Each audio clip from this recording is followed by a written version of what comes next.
buenos días, les agradezco mucho que estén aquí esta mañana. Quiero agradecer a los panelistas que van a participar en esta discusión en un rato más, que les vamos a presentar en propiedad en unos minutos más.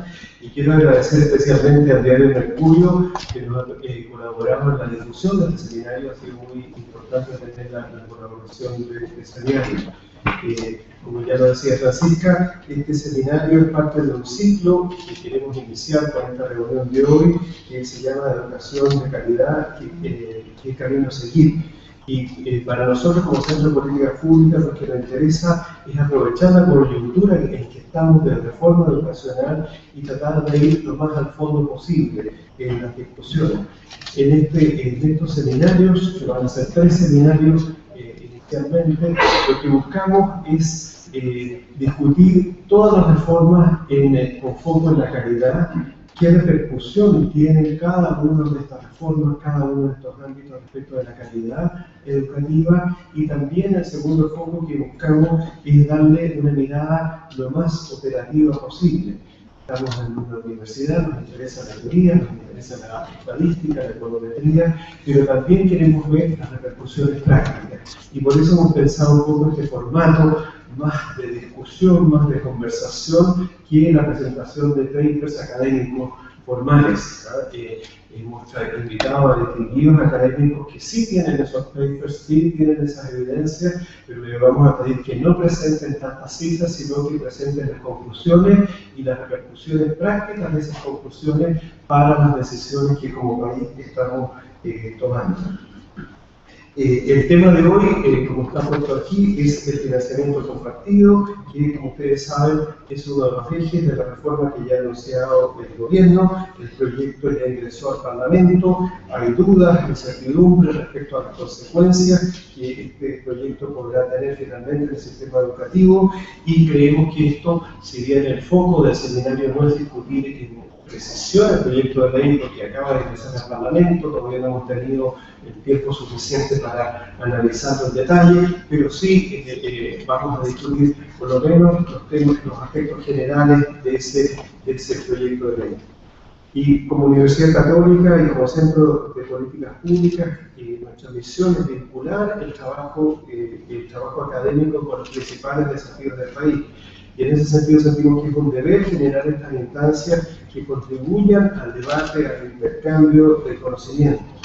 Por otra parte, como ustedes saben, la educación es el centro del quehacer de la universidad, y por eso mismo, como universidad hemos propuesto ser un actor relevante en el desarrollo integral de la sociedad, procurando que el conocimiento académico pueda ser útil a la solución de problemas. Y por eso mismo es que en este seminario queremos ojalá producir este diálogo entre la academia, el conocimiento científico y las políticas públicas del día a día. Antes de terminar, quería comentarles que a través de este sistema de confirmaciones les agradecemos a ustedes los que hayan confirmado electrónicamente su asistencia. Tenemos muchas confirmaciones de personas. La audiencia no está para las 350 personas que nos habían confirmado, así que puede que, y le pido excusa a los panelistas inmediatamente, puede que en el camino llegue mucha gente o cuando llegue tanta, no lo sé, pero puede que haya movimiento de sillas durante la sesión, porque si los 350 personas que confirmaron llegan, vamos a tener que mover sillas. Eso era un anuncio práctico. Así que les agradezco mucho la presencia y los invitamos a seguir visitando nuestra página web, seguir conectados con nosotros, porque como les digo, nos interesa también discutir el tema de la desmunicipalización de la educación, y también nos interesa discutir el tema del concepto de calidad. Se ha discutido mucho en qué medida nuestras reformas afectan o no afectan la calidad, pero se ha ido olvidando un poco qué es lo que pretendemos, cómo se mide la calidad, qué es lo que está subyacente en este concepto de calidad, y eso va a ser foco de un tercer seminario que vamos a anunciar más adelante. Muchísimas gracias.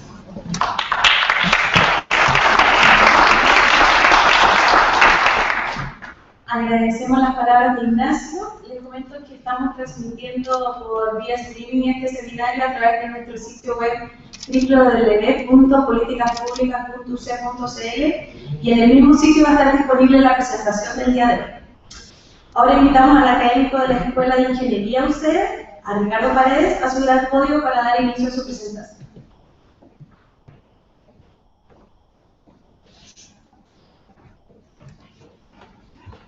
Muchas gracias, buenos días.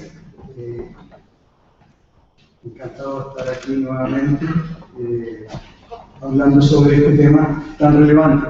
A ver, en mi aproximación, lo que se me pidió es tratar de hacer un barrido por los problemas, los temas que son más álgidos y sobre los cuales una visión más académica, más informada puede contribuir. Por eso he puesto ese título, temas relevantes, al análisis técnico del financiamiento compartido.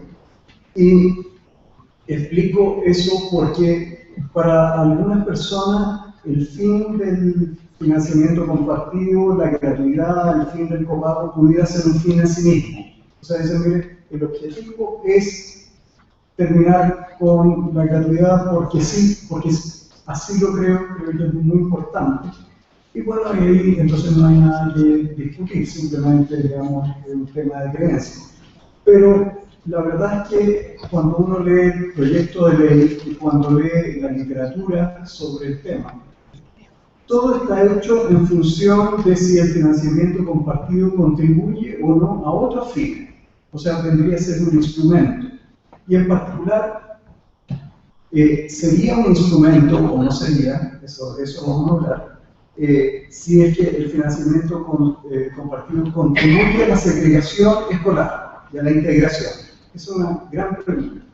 Y la segunda pregunta es si es que contribuye el financiamiento compartido o no a la calidad de la educación. Esas son, yo diría, los dos grandes temas. Y el aporte metodológico, de la evidencia, qué sé yo, tienen que ver con esas preguntas. Por último, un tema que no está completamente explicitado, pero creo que es muy importante, es si la evidencia que proveemos desde la academia, qué sé yo, es suficiente o es razonable para tomar las decisiones políticas que se toman, porque ese es otro tema que lo voy a explicar. Ahora, respecto a los antecedentes más generales, voy a ir rápido aquí porque seguro que ustedes conocen bien, es que ha habido un aumento explosivo de las escuelas con financiamiento compartido desde el año 93, cuando no es que se permitió, porque el financiamiento de los padres se ha permitido desde muchos años, es cuando realmente el aporte adicional de los padres no es restado completamente del aporte de la subvención estatal. Desde ese año, entonces, parten 232 escuelas muy al principio, hoy día hay 2000, del orden de 2300. Ahora, en relación con los cobros, que es una cosa importante tener en mente para que no manejemos en cifras gruesas, es que conozco este cuadro de este artículo, pero no conozco el artículo. Dice lo siguiente, que la mediana de pago es 11.547 pesos el año 2012. O sea, la mediana es el indicador que me dice, mire, el 50% de los colegios pagan menos de 11.500 pesos y el 50% más de 11.500 pesos. Y el porcentaje de las escuelas que cobran menos de 25.000 pesos es el 75% y así. Ese es el cuadro. O sea, realmente cuando uno habla de financiamiento compartido y particularmente del efecto que tiene en restringir la posibilidad de algunos padres a acceder a eso, tienen que tener en mente las cifras, porque para algunos, digamos, esos valores pueden ser muy exagerados, pero tal vez no. O sea, esos son los datos. Ahora, otro elemento que está en la palestra y que son elementos objetivos, la interpretación que le podemos dar a estos elementos difiere, ¿no? Pero esa última fila, ¿no? Que es ingreso promedio por alumno, los establecimientos municipales y los particulares subvencionados reciben finalmente distintos montos. No es la subvención, sino que tipos de ingresos sin considerar el aporte implícito que está ligado a la infraestructura.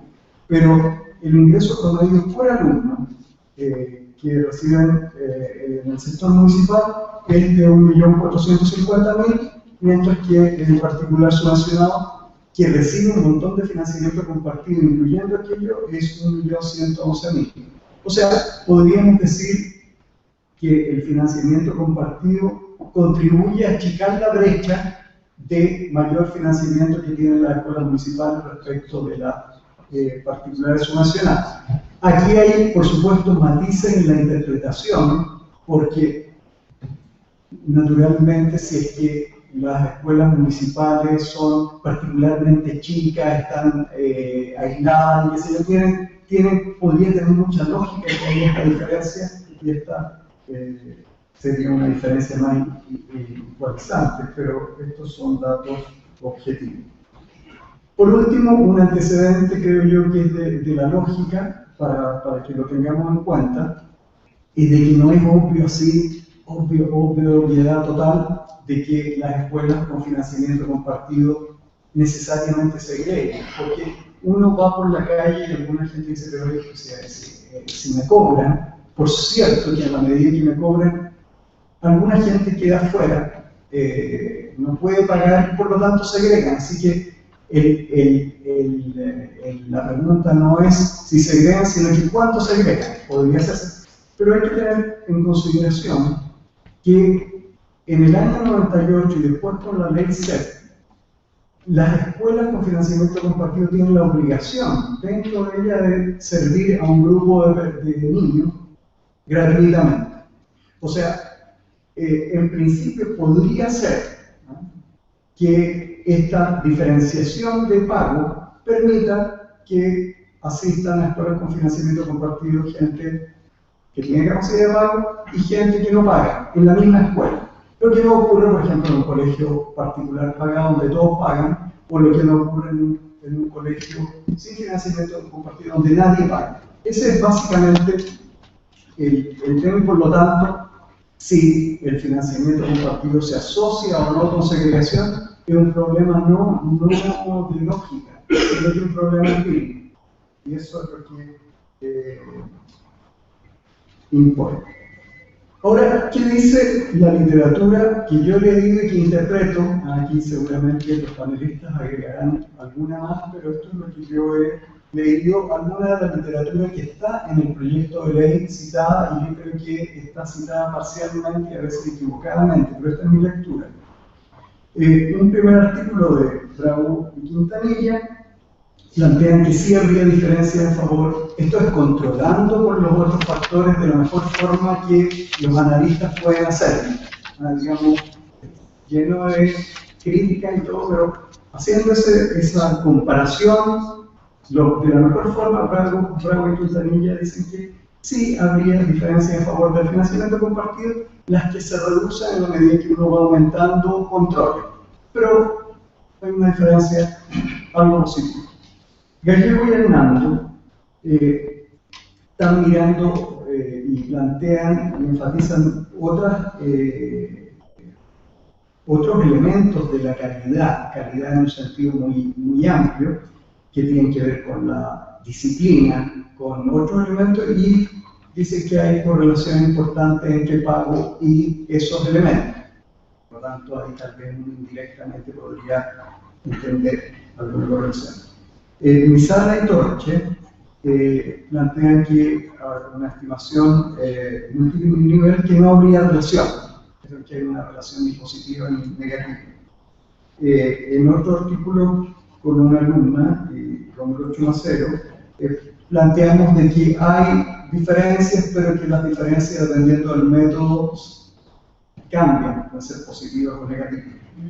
Saavedra, una alumna de Alejandra, Misala, observa algunos efectos en matemáticas no en lenguajes. El nacimiento compartido estaría asociado con mayores rendimientos. Y Zubizarreta y yo mostramos algunos efectos relativamente pequeños a nivel promedio, pero fuerte para cobros altos.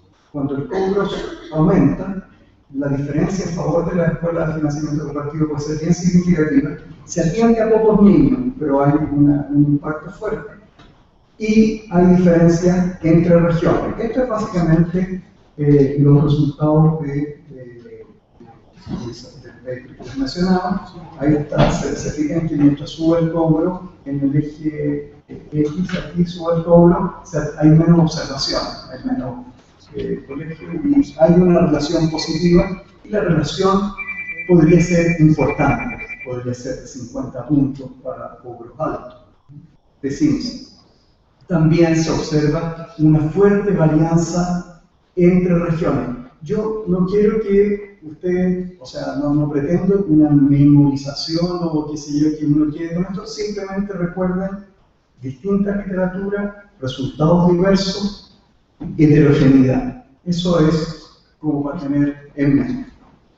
En cuanto a la segregación escolar, hay un artículo bien influyente, ser el primero, que es de Valenzuela, Los Ríos y Pereiro, que usan para hablar de segregación aquí. Segregación, ¿qué es segregación? La verdad es que segregación en Estados Unidos básicamente en la literatura se asocia a blanco, negro, hispano, blanco, etc. A una categoría, a dos categorías. ¿No? Y eso, digamos, llama y hace que este artículo inicial use dos categorías: ricos, pobres, vulnerables, no vulnerables. Se toma un nivel y se separa. Ahora, cuando uno habla de blanco, negro, hispano, o hombre, mujer, o qué sé yo, son categorías relativamente claras y precisas. Cuando uno habla de más vulnerables, hay un continuo. Y donde uno defina de aquí para arriba, de aquí para abajo, los resultados son muy sensibles a esa categorización. Los resultados, entonces, y más que los resultados, yo diría la interpretación de los resultados de Valenzuela, Los Ríos y Pereiro, es que habría una segregación que ellos interpretan asociada al financiamiento compartido. Gallego y Hernando un poco más preciso, creo yo, en un modelo de elección que hace algunas simulaciones, ¿no? Y lo que dice, mire, efectivamente hay un efecto del financiamiento compartido en aumentar la segregación, pero ese efecto es relativamente pequeño en relación a toda la segregación que hay. Grisal y Torche también interpretan, aquí confieso que tenemos la oportunidad, vamos a tener la oportunidad de escuchar a Alejandra, de que sus resultados sugieren que el financiamiento compartido se puede relacionar con la segregación a partir de que hay una mayor varianza en el nivel socioeconómico, en particular subvencionado municipal. Después hay otro artículo de Arzón y Troncoso que usan un índice más continuo y dice, mire, aquí no es tan claro estos resultados, un índice donde ya no se separan dicotómicamente, los de arriba y los de abajo. En un trabajo, lo destaco acá porque es del Centro de Políticas Públicas de la Universidad Católica del año pasado, usamos distintos indicadores de segregación, entendiendo que no hay un indicador objetivo de segregación. O sea, el índice, estos índices que uno usa, digamos, donde define de aquí para arriba, de aquí para abajo, qué sé yo. Hay en la literatura muchos índices y ocupamos muchos índices. Y usando distintos índices observamos que el crecimiento en la segregación se produce entre el 99 al 2005 y después para. Hay un estancamiento. Después observamos algo que, por distintos índices, la segregación es sustancialmente mayor en cuarto básico que en segundo medio. Lo que a mí me llama la atención respecto a alguna justificación e interpretación que tiene alguna gente en la literatura. A mí Si la segregación es mayor en cuarto básico que en segundo medio le creyéramos a ese dato, querría decir, interpretamos esto, que los niños del cuarto básico se mueven menos, están más cerca, y eso se asocia entonces más a la segregación residencial y que en la medida que pueden elegir y salir del barrio, la segregación disminuye. Entonces, ojo con eso si esa es correcta interpretación. Después en ese trabajo usamos un índice que permite descomponer la segregación dentro de un grupo, por ejemplo, dentro de los colegios con financiamiento compartido, y entre grupos, la segregación a través de grupos. Y esto es importante porque uno dice, a ver, si fuera el caso de que la segregación de los colegios tipo 1 es sustancialmente mayor que la segregación de los colegios tipo 2, bueno, entonces yo puedo matar un tipo de colegio, todos se transforman acá y la segregación cae, podría ser. Pero si las diferencias de segregación no están dadas entre grupos, sino que están dadas dentro de cada categoría, entonces eso ya no es cierto. Y nuestros datos muestran que para cuarto básico, el 65% de toda la segregación se explica por diferencias dentro de cada grupo. Para segundo medio, el 82%. O sea, realmente las diferencias están al dentro. Y finalmente, que cuando uno va excluyendo, de un método por supuesto discutible, porque hacemos como una simulación, vamos sacando los colegios que cobran más caro, la segregación va disminuyendo, pero eso no tiene que ver con el financiamiento compartido, sino que tiene que ver con el cobro. Hay colegios que cobran caro sin financiamiento compartido, hay otros que cobran, son baratos y no tienen financiamiento compartido y así, ¿no? Por último, relacionado con eso y con algo que había dicho, uno dice, bueno, tenemos un conjunto de evidencia que apunta en distintos grados para un lado o para otro. Uno generalmente como analista, como político, dice, mire, yo prefiero este artículo que este otro, esta visión que esta otra, y la pondero más y la uso para mis decisiones políticas. Pero tiene sentido, es poderosa la evidencia para tomar decisiones así. Y aquí yo hice un ejercicio que les quiero mostrar que es un poco distinto. Es distinto a lo que se ha hecho, pero que es bien intuitivo. Yo he pescado el Gini. El coeficiente de Gini es un coeficiente que tal vez muchos de nosotros estamos familiarizados porque me mide cuán concentrada es la distribución de algo. Típicamente uno habla que en Chile el Gini es muy alto porque la concentración, el ingreso está concentrado en poca gente. Si el ingreso estuviera muy disperso, muy equitativamente distribuido, el Gini sería muy bajo. Ese es el. Bueno, entonces, en general, nosotros de la política pública no nos gusta el Gini muy alto en la distribución del ingreso.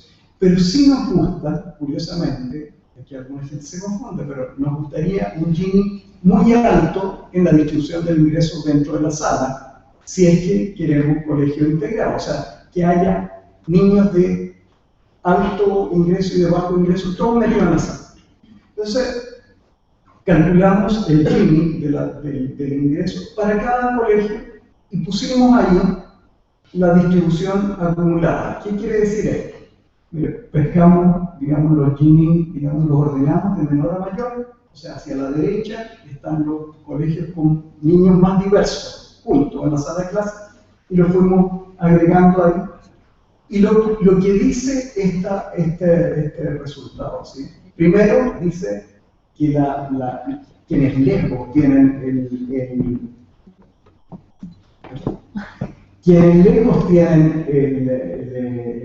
los Gini más bajos, o sea, son más homogéneos, están más concentrados ahí, todos parecidos, son los colegios particulares, que no se tocan. Y dentro de los colegios, de los otros colegios, los con financiamiento compartido, los sin financiamiento compartido, los municipales son reparecidos. O sea, más aún, este ejercicio me dice, mire, si yo eliminara, ¿no? Me dice, si yo, por ejemplo, considerara un Gini superior a 0,4, porque la verdad es que me gusta los colegios integrados. Y digo aquí, mire, Gini sobre 0,4, tengo, miro acá, tengo colegios sin financiamiento compartido. El 25% de los colegios sin financiamiento compartido tienen Gini sobre 0,4. Me gusta. En cambio, solo el 7% de los colegios con financiamiento compartido tienen Gini sobre 0,4. Entonces, uno puede concluir a partir de ahí y decir, mira, ¿sabes qué? Voy a matar los colegios. Nadie está queriendo matar los colegios, es simplemente una cosa de idea que quiero transmitir la idea. Voy a terminar con los colegios de financiamiento compartido porque realmente los Gini son mayores a Gini sobre 0,4 en los sin financiamiento compartido. Bueno, si hiciera eso, ¿no? Me voy acá, donde está el 50%, y yo matara a los colegios sin financiamiento compartido, estaría matando a un 50% de colegios que tienen financiamiento compartido y son más integrados que el promedio de los colegios sin financiamiento compartido. O sea, le habré disparado a un tema con una escopeta muy recortada y estaré pegando a colegios que son muy integrados, muy integrados socialmente, por irme por un camino grueso. Déjenme terminar, digamos, casi aquí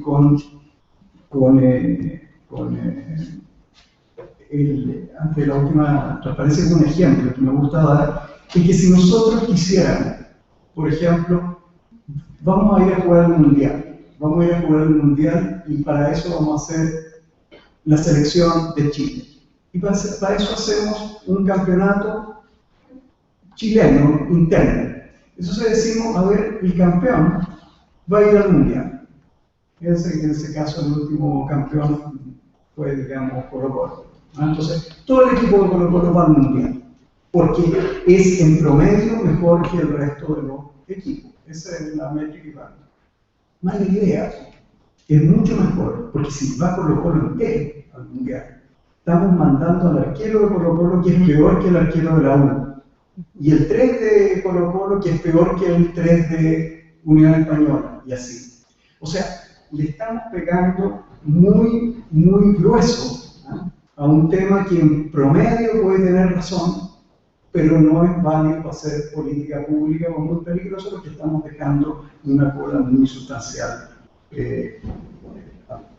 Por último, aparte de la propuesta del gobierno, para terminar con el financiamiento compartido, hay un par de propuestas en la discusión,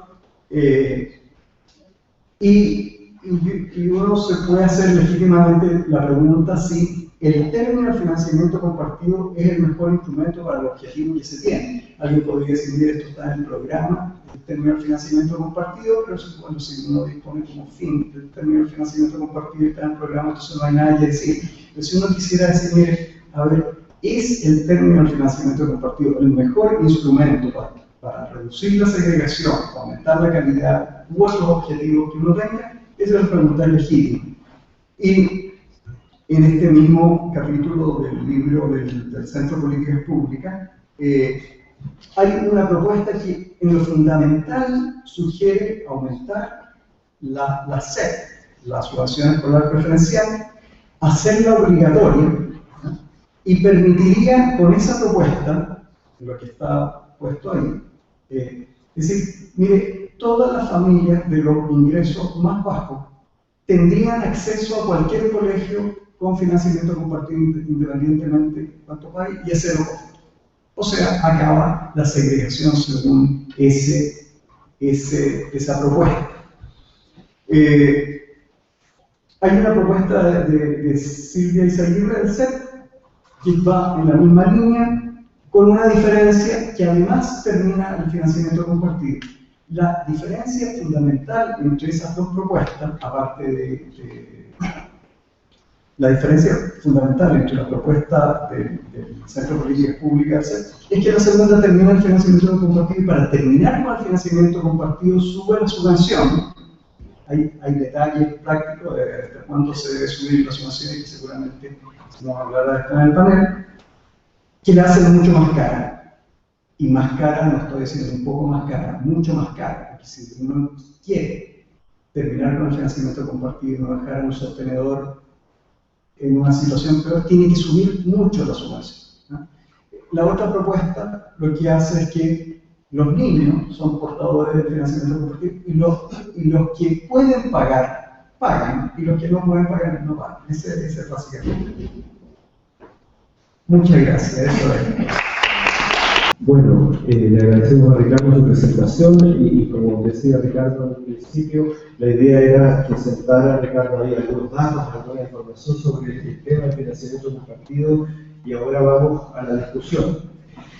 Yo voy a intentar actuar como aprendiz de periodista, no tengo ese título profesional, pero voy a intentar hacerlo, así que cualquier error es debido a mi mala preparación para el cargo. Quiero presentar a los panelistas. Hoy día tenemos aquí a don Gregory Enacua, que tiene un doctorado en políticas públicas y ciencia política de la Universidad de Princeton. Voy a cortar los currículum y actualmente es director del Instituto de Políticas Públicas de la Facultad de Economía y Empresa de la Universidad Diego Portales y, como han visto ustedes, es autor de muchos artículos muy importantes en estos temas. Está con nosotros también Alejandra Misala. Alejandra es directora académica del Centro de Investigación Avanzada en Educación de la Universidad de Chile, es directora del Centro de Economía Aplicada y del Magíster en Gestión de Políticas Públicas de la Universidad de Chile y ha sido consejera del FONDECI. Y tenemos a don Tomás Aristía, primer error del moderador, que lo encuentro aquí en su currículum. Tomás Aristía, ingeniero civil de la Universidad Católica y fue el encargado del área de educación de la Corporación Municipal de Puente Alto y actualmente es presidente del directorio de APUS Chile y consejero de la red de colegios de la Sociedad de Instrucción Primaria. Y por supuesto está el profesor Ricardo Paredes, académico de la Escuela de Ingeniería de la Universidad Católica, que se ha especializado en temas de educación. Entonces, vamos a partir con una pregunta general para dar una opinión general de los participantes y después vamos a intentar ir apretando las respuestas a ver si que logramos llegar a la respuesta. Yo les voy a pedir que de hecho lo posible traten de hacer respuestas más bien cortas. Entonces, la primera pregunta tiene que ver con una cosa muy general. Estamos discutiendo el financiamiento compartido y yo quería preguntarles una primera pasada muy corta. Si es que, qué cosa buena, si es que hay algo bueno en financiamiento compartido y qué cosa mala, ¿verdad? Una cosa buena y una cosa mala, para que no se largue con una charla que no sea larga. ¿Quieres partir tú, don Gregory? No podemos decir nada de la presentación anterior, porque me generó algunas... Cuando quieras, puedes criticar, comentar. Yo voy a cumplir con decir algo bueno y malo, pero solo quiero decir que creo que la forma de presentar evidencia es extremadamente misleading. O sea, no podemos poner evidencia publicada en journals que tienen peer review riguroso al lado de evidencia publicada por un think tank que tiene una agenda política. Yo no voy a mencionar think tanks, pero yo creo que eso no es una forma rigurosa de poner evidencia en su opinión. Entonces, primero, esa es la primera cosa que voy a decir. Segundo, hay elementos positivos, de todas maneras, de financiamiento compartido. Significa más recursos para el sistema. En algunos casos, por cierto, los colegios financian aspectos relacionados con la educación que valoran las familias. Algunos sostenedores, por ejemplo, mencionó el otro día, estábamos en un debate con Tomás, utilizan los recursos de financiamiento compartido para clases de inglés, para aspectos educacionales que valoran las familias, y creo que eso es algo muy positivo, que puede ser algo muy positivo. Lamentablemente, la evidencia indica en promedio que los colegios no están utilizando los recursos de financiamiento compartido para impactar calidad, lo utilizan para otros fines. Entonces, en el caso de los colegios que utilizan recursos para fines educacionales, para fines como clases de inglés y cosas que valoran las familias, creo que es positivo. La evidencia indica que no ocurre esto en promedio. En el lado negativo, por cierto, como mencionó Ricardo en su presentación, que me gustó parte de ese aspecto, en algunos aspectos, genera una barrera de entrada para las familias y esto puede potencialmente, por cierto, no hay evidencia causal sobre eso, pero puede potencialmente generar barreras tiene un impacto en la segregación y estas barreras de entrada también pueden perjudicar la calidad, porque si los colegios van a tener incentivos para seleccionar alumnos, para mejorar sus índices, en vez de mejorar sus procesos educativos y procesos de gestión, yo creo que eso es un aspecto potencialmente negativo para la productividad y para la calidad del sistema. Alejandra, Gracias. ¿hay algo positivo? ¿Algo negativo? Sí, hay algo positivo y hay algo negativo. Bueno, primero de nada, la sensibilización.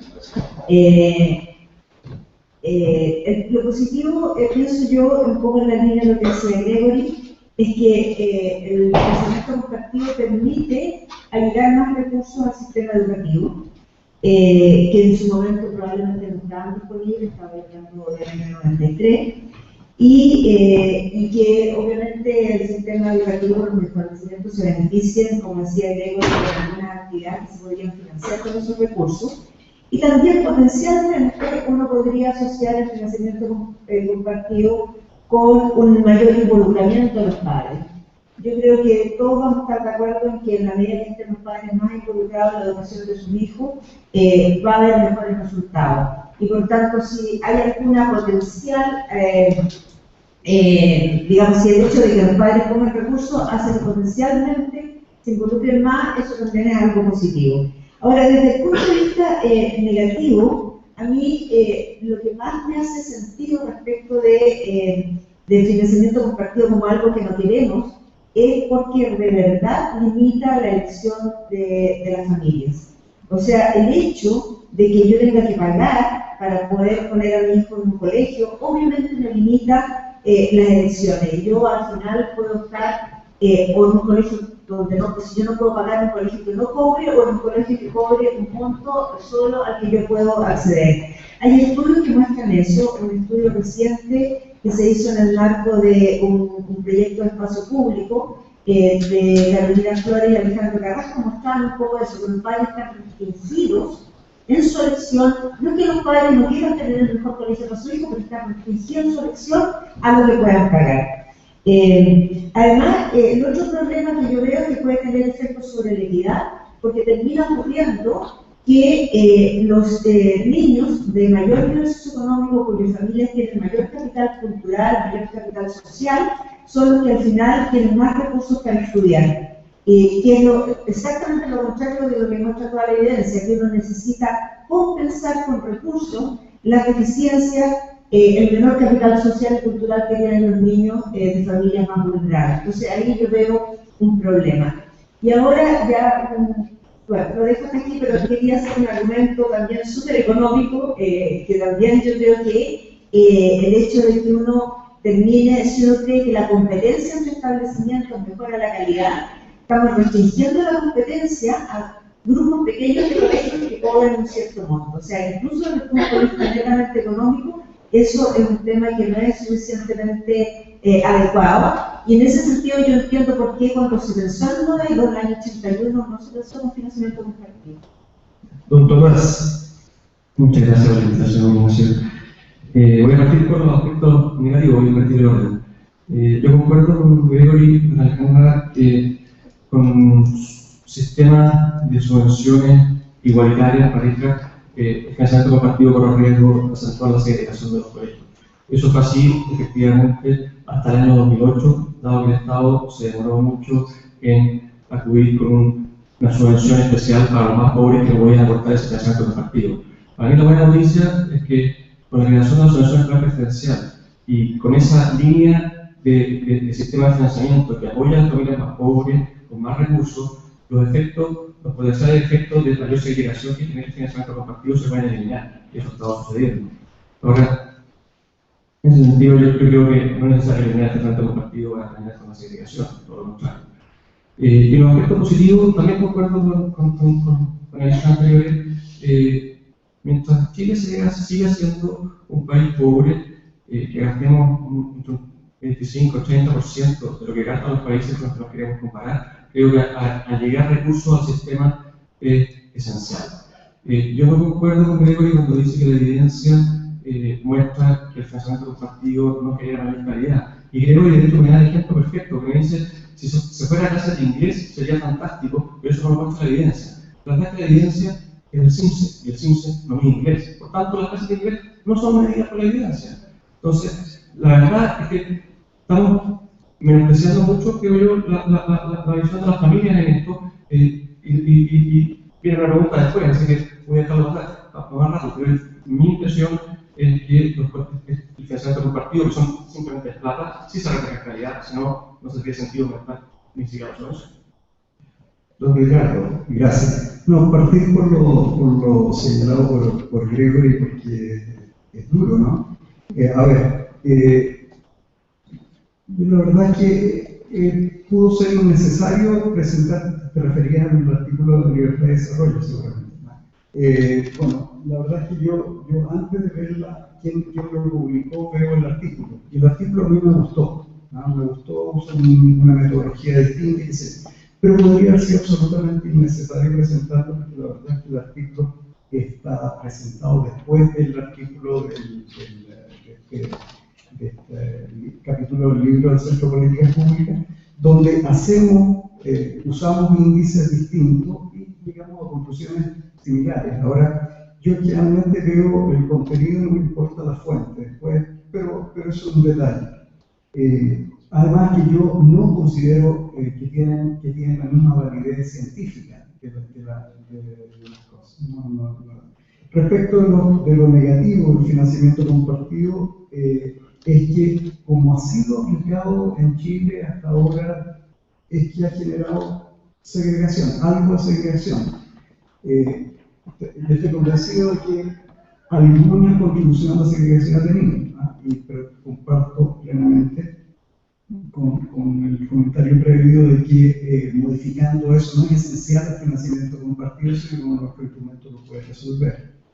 Ahora, de lo positivo, con lo que yo más me quiero, es que permite llegar más recursos al sistema educacional, hacer cosas dentro del sistema educacional, que es importante. Si usted termina el financiamiento compartido, mi temor, uno de mis temores, para ilustrar mi aspecto positivo, es que los papás no les van a cambiar la mente. Si los papás quieren poner plata para que el niño aprenda más inglés o aprenda más, puede hacerlo fuera. Lo va a hacer fuera con clases particulares, como muestra la evidencia de Corea, donde estamos llenos de clases particulares, y todo eso ocurre fuera de la escuela. Entonces me gusta, por el lado del financiamiento compartido, que esos recursos adicionales se den dentro de la escuela, sujeto, claro, a estas modificaciones que resolverían el tema de la educación. Bien, veamos, tenemos cosas positivas, tenemos cosas negativas. Partamos por lo negativo para hacer optimistas. Si la evidencia no es tan clara respecto del impacto del financiamiento compartido en la calidad, la pregunta que uno se hace, que ha salido en la prensa, es que los papás son todos limitados, tienen poca inteligencia, porque ¿a quién pagan más si es que en la práctica y yo tengo una disposición a pagar más dinero por este colegio que en teoría me va a dar mejor calidad en la educación? Entonces, quería cambiar un poco el orden, partamos con Alejandra, y a lo mejor después Tomás, y la pregunta un poco es, si la evidencia es poco clara de que el financiamiento compartido genera calidad de educación, entonces, ¿por qué los papás quieren invertir y pagar, sacar de su bolsillo una plata adicional para pagar por este financiamiento compartido? Bueno, yo creo que los padres están lejos de ser tontos. Los padres son súper inteligentes y quieren lo mejor para sus hijos. Y la información que los padres tienen cuando toman decisiones en el CINSE. Y el CINSE de los colegios con financiamiento compartido es más alto. Y la diferencia entre la información que tienen los padres y lo que hacemos nosotros que estamos dedicados a investigar sobre estos temas, es que nosotros nos preocupamos de ver y comparar colegios comparables y niños similares. Y por tanto, cuando uno hace el ejercicio y dice, Bueno, en realidad los niños que van a un colegio con financiamiento compartido no solamente tienen más recursos, sino que son niños, como decía antes yo, que provienen de familias con mayor capital social y cultural. Y por tanto yo comparo, como son ahora, niños comparables, y trato de hacerlo lo mejor posible, ojalá considerando diferencias que son observables y ojalá también corrigiendo las diferencias que no son fácilmente observables, como por ejemplo la motivación de los padres. Entonces yo trato de mirar si efectivamente el tener financiamiento compartido agrega algo respecto de lo que los padres ya tienen, los niños ya tienen. Y lo que yo he encontrado en una investigación que yo dirigí a un estudiante que ya la mencionó, Ricardo, en su presentación, que tenía Saavedra, su tesis de magíster de economía, estamos escribiendo ya un paper a partir de ello. Nosotros lo que hicimos fue comparar niños a través del tiempo que estaban en un colegio que no tuvo financiamiento compartido y que después comenzó a tener. O sea, estamos tratando de controlar por todo lo que se pueda controlar, y lo que nosotros encontramos es que efectivamente solo en matemáticas y solo cuando se cobra más de 8.000 pesos y solo cuando se cobra por lo menos más de 5 años hay un efecto del financiamiento compartido sobre el CINSE y no hay un efecto en el lenguaje. Ahora, alguien me puede decir, oye, está restringiendo a CINSE. Sí, pero que la información que los padres tienen es CINSE y los padres naturalmente se guían por la información que es fácil obtener, que es esa, que por lo demás es la que los establecimientos entregan y la que los gobiernos también están entregando. Entonces, los padres toman decisiones por la información que tienen. Ahora, tengo que decir también, y esto es muy cortito, que también es cierto que probablemente muchos padres, el hecho de pagar les permite asegurarse que están en un colegio con gente parecida a ellos. Y eso es algo que algunos padres también consideran por cierto. Vamos a tomar en un minuto más el tema de la segregación y el efecto del financiamiento de los partidos de la segregación. Nos estamos centrando ahora solamente en calidad de la educación y si es que los padres están equivocados o un poco la variante de que puso Alejandra. Don Tomás, ¿qué dices tú con respecto? Mira, me llama la atención que me escucha un doble discurso permanente respecto al CINSE. Por un lado, escuchamos permanentemente decir que no es la única variable de calidad de los colegios que faltan permanentemente. Yo concuerdo con eso. Pero sin embargo, a la hora de validar o de calificar las diferencias que están haciendo las familias, lo consideramos como la única variable. La verdad es que no estoy de acuerdo con Alejandra en que las familias solo miren CINSE a la hora de elegir un colegio.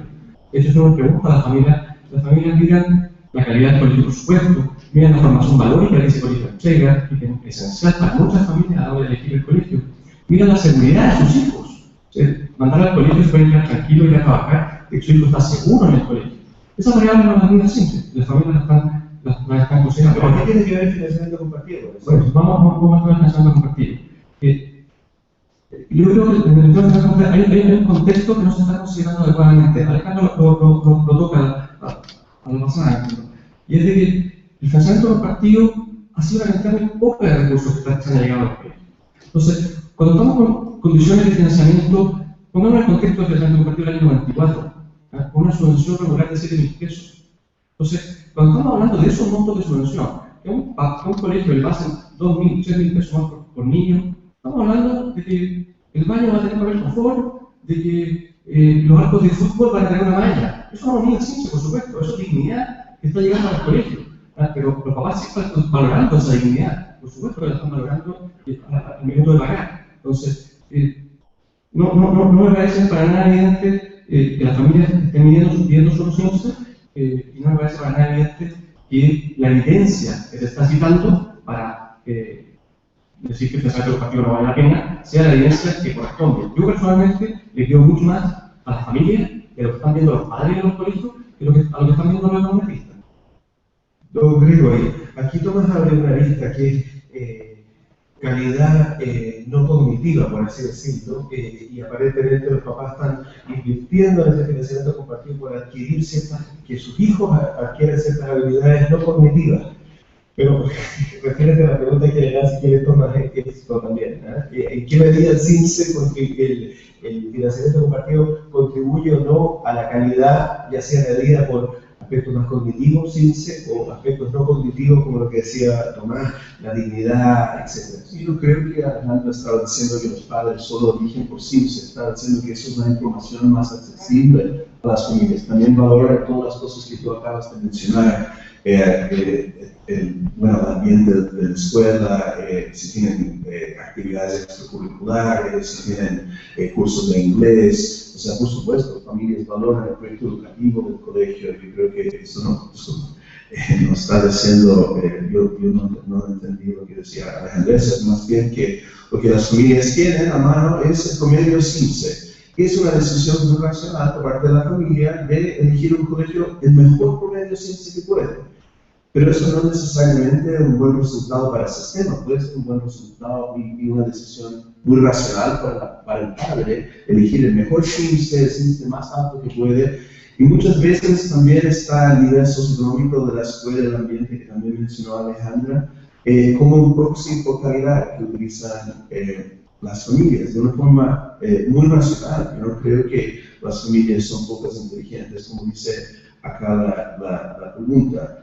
El problema es, en políticas públicas, tenemos que preocuparnos del alumno promedio, tenemos que preocuparnos de la productividad, la calidad, la cohesión social del sistema, y si las familias, y cómo está diseñado el sistema actualmente, y como el financiamiento compartido funciona como una barrera de entrada para muchas familias, y no es necesariamente la evidencia, no es consistente con lo que cita Rodrigo, que está generando mucho mayor productividad en el sistema.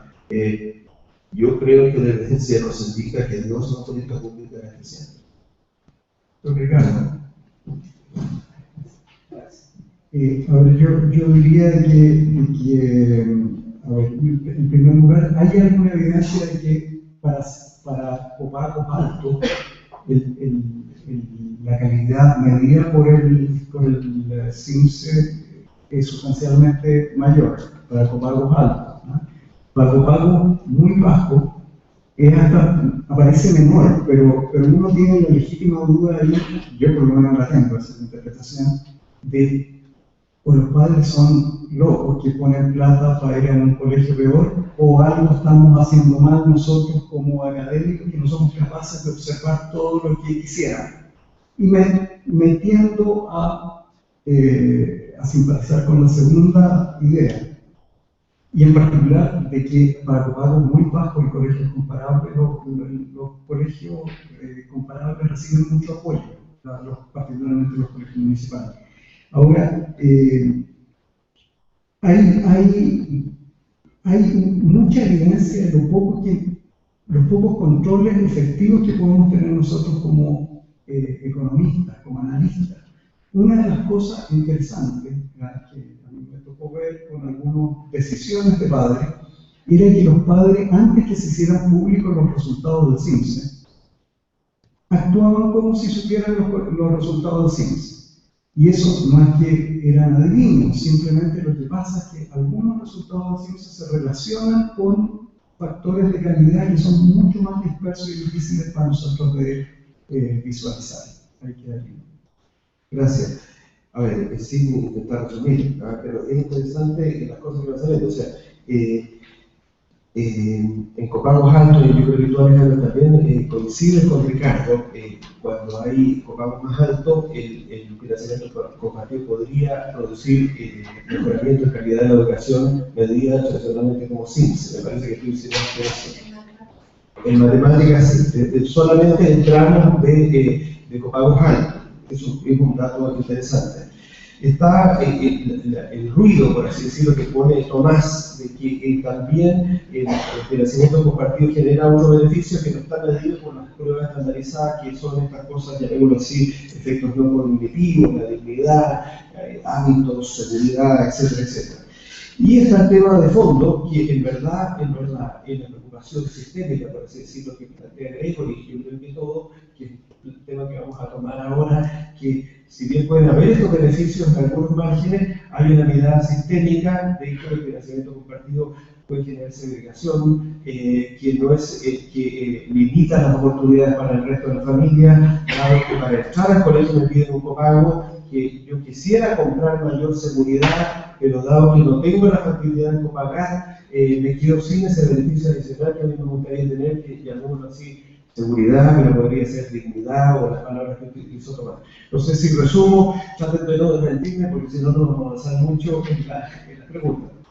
Entonces, démosle una segunda vuelta a este tema de los aspectos negativos y vamos al tema de la segregación escolar, porque hay también hay evidencia, y tú, Gregory, has trabajado en eso, y hay bastante cuestionamiento en el sentido de si la segregación que hay a nivel de establecimiento es reflejo de la segregación residencial que tenemos. Entonces, la pregunta dura es, ¿cuánto realmente incide el financiamiento compartido en la segregación educacional? Y si al eliminar este financiamiento compartido, realmente vamos a eliminar la segregación de verdad, o esta está explicada por otros factores. Partamos con Gregory, dado que yo sé que tiene una publicación en eso, pero todos preparan respuestas ahí. Don Gregory. Sí, efectivamente nosotros tenemos publicaciones, también hay otra evidencia que indica lo mismo utilizando datos y metodologías distintas. Efectivamente tengo un paper, un trabajo con Humberto Santos, que estamos tratando de publicar ahora, que muestra que las escuelas son más segregadas que los barrios. Entonces lo que voy a decir el dato mejor. Lo que nosotros hacemos es tenemos la dirección de los estudiantes, y tenemos la dirección de las escuelas y asignamos todos los estudiantes a la escuela más cercana al hogar y comparamos la segregación actual en el sistema escolar con cómo sería la segregación en este escenario contrafactual, donde todos asistieron a la escuela más cercana. Por cierto, hay supuestos y pueden discutir una discusión más larga. Y nosotros encontramos que la segregación escolar es bastante mayor que la segregación residencial. La segregación como sería en un sistema donde todos los alumnos fueran a la escuela más cercana a las casas. Y con el dato, pongo el dato más para la discusión, si miramos en términos de exposición, digamos, una familia de nivel socioeconómico baja, por ejemplo, la madre no terminó la educación media, en bajos ingresos, hoy en día 56% de sus compañeros son de nivel socioeconómico medio o alto. Y esto es a pesar de que en todo Gran Santiago 75% de los alumnos son de segmentos medios y altos, como lo definimos nosotros en nuestro estudio. Sin embargo, cuando la distribución está basada exclusivamente en la residencia del alumno, es decir, cuando asignamos al alumno a la escuela más cercana a la casa, dicha exposición aumenta a casi 65% de sus compañeros. Es decir, hoy en día tienen poca exposición, tienen pocos compañeros de nivel socioeconómico medio y alto, un alumno más pobre, y en el escenario de si fuera la escuela más cercana a la casa, tendrían mucho más compañeros de nivel socioeconómico medio y alto. Entonces, ¿qué quiere decir esto? Que el sistema escolar está generando una segregación socioeconómica en las escuelas.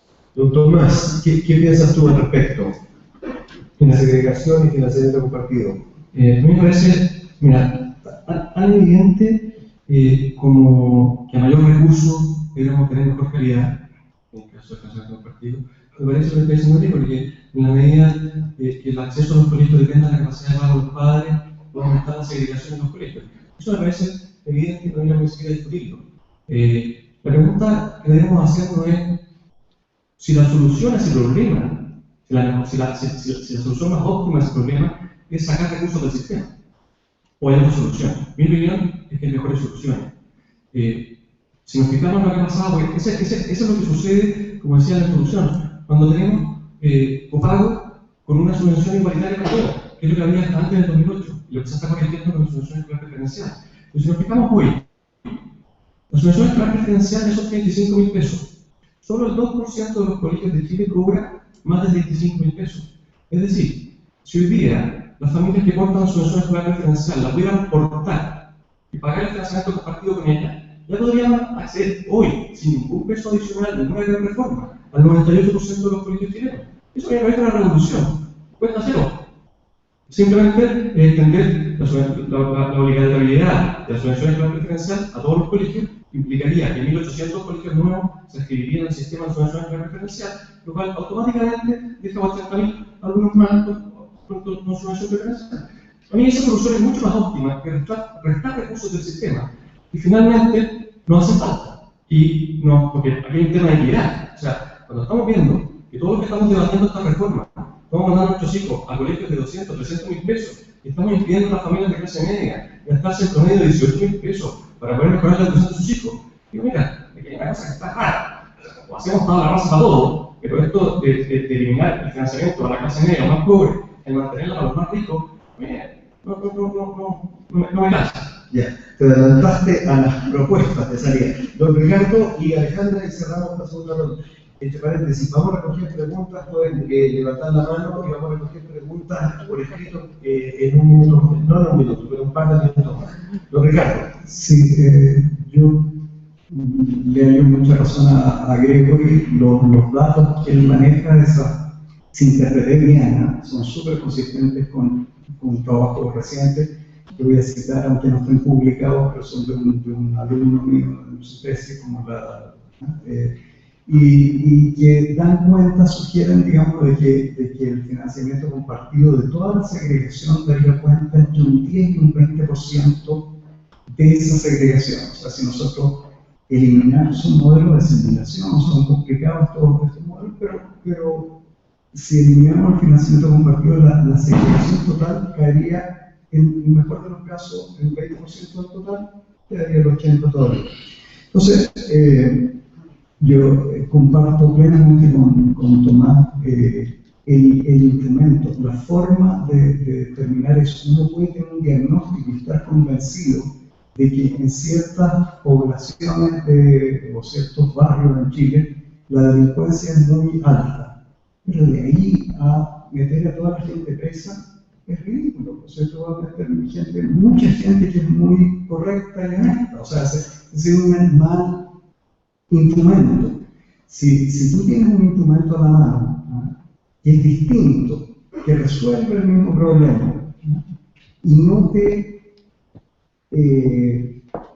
complica, no te compromete otras virtudes que sí puede tener el financiamiento compartido, entonces es un mal instrumento terminar con el financiamiento compartido. Alejandra. Bueno, yo concuerdo con lo que se ha dicho, de que efectivamente la evidencia disponible muestra de que es cierto que en Chile nosotros tenemos barrios segregados, hay mucha segregación residencial, pero que hay más segregación aún a nivel escolar y por tanto hay un efecto que la potencia. Y por tanto hay elementos, o ha habido elementos. Yo creo que el financiamiento compartido no es el único. Yo creo que la solución pareja que hubo en el año 2008, que ya se ha mencionado un poco, y también creo que el hecho de que los colegios puedan seleccionar, pudieron seleccionar legalmente hasta el año que se aprobó la Ley General de Educación, todo eso probablemente contribuyó a que la educación esté más integrada de lo que está en los barrios. Por tanto, es algo de lo que no tenemos que hacer cargo. Bien, para cerrar esto y después irnos al tema más del proyecto de ley, porque ya Tomás se nos empezó a adelantar criticando al proyecto de ley. La pregunta que uno se hace y participar en la discusión respecto al proyecto de ley es ¿cuánto incide estos cambios que van a suprimir? Hemos discutido fundamentalmente el financiamiento compartido, el proyecto de ley trae otras cosas, ¿no es cierto? Viene al sistema de selección, el término del lucro, en fin, es más complejo, no sé si alcancemos a ver todas las aristas del proyecto de ley, pero han habido autoridades políticas muy importantes que han dicho de que este proyecto de ley no incide fuertemente en la calidad. De nuevo tenemos aquí un tema de que lo estamos definiendo calidad con mayor precisión. Se ha utilizado la palabra calidad, ¿no? No sabemos si es calidad más bien cognitiva, medida por Simpson, calidad no cognitiva, porque esto es mucho efecto. Entonces, la pregunta que yo les hago es, ok, ya suprimimos el financiamiento compartido, supongamos que se aprueba este proyecto de ley, que es bastante probable que sí se apruebe. ¿Qué efecto en términos de calidad esperarían ustedes? Estamos en el año 2016, o si quieren 2018. ¿Qué efectos de calidad en calidad dura, por así decirlo, ustedes esperarían que podría tener esta supresión del financiamiento compartido? En particular, tú, Ricardo, no sé que tú no has partido ninguna de las normas. A ver, aquí hay una gran incógnita. En general, la política social se hace con incógnitas, con escenarios y todo esto. Pero las incógnitas aquí los riesgos son muy altos. O sea, no sabemos, digamos, con el proyecto como está, si particularmente en el tramo alto de Copago, esos colegios van a dejar de ser particulares subvencionados y van a transformarse en particulares pagados. En ese caso, digamos, en esos colegios posiblemente la segregación aumente, no pase nada. Pero posiblemente también algunos colegios no quieran ni una ni otra cosa de ese tramo alto, que son los que uno observa mayor calidad.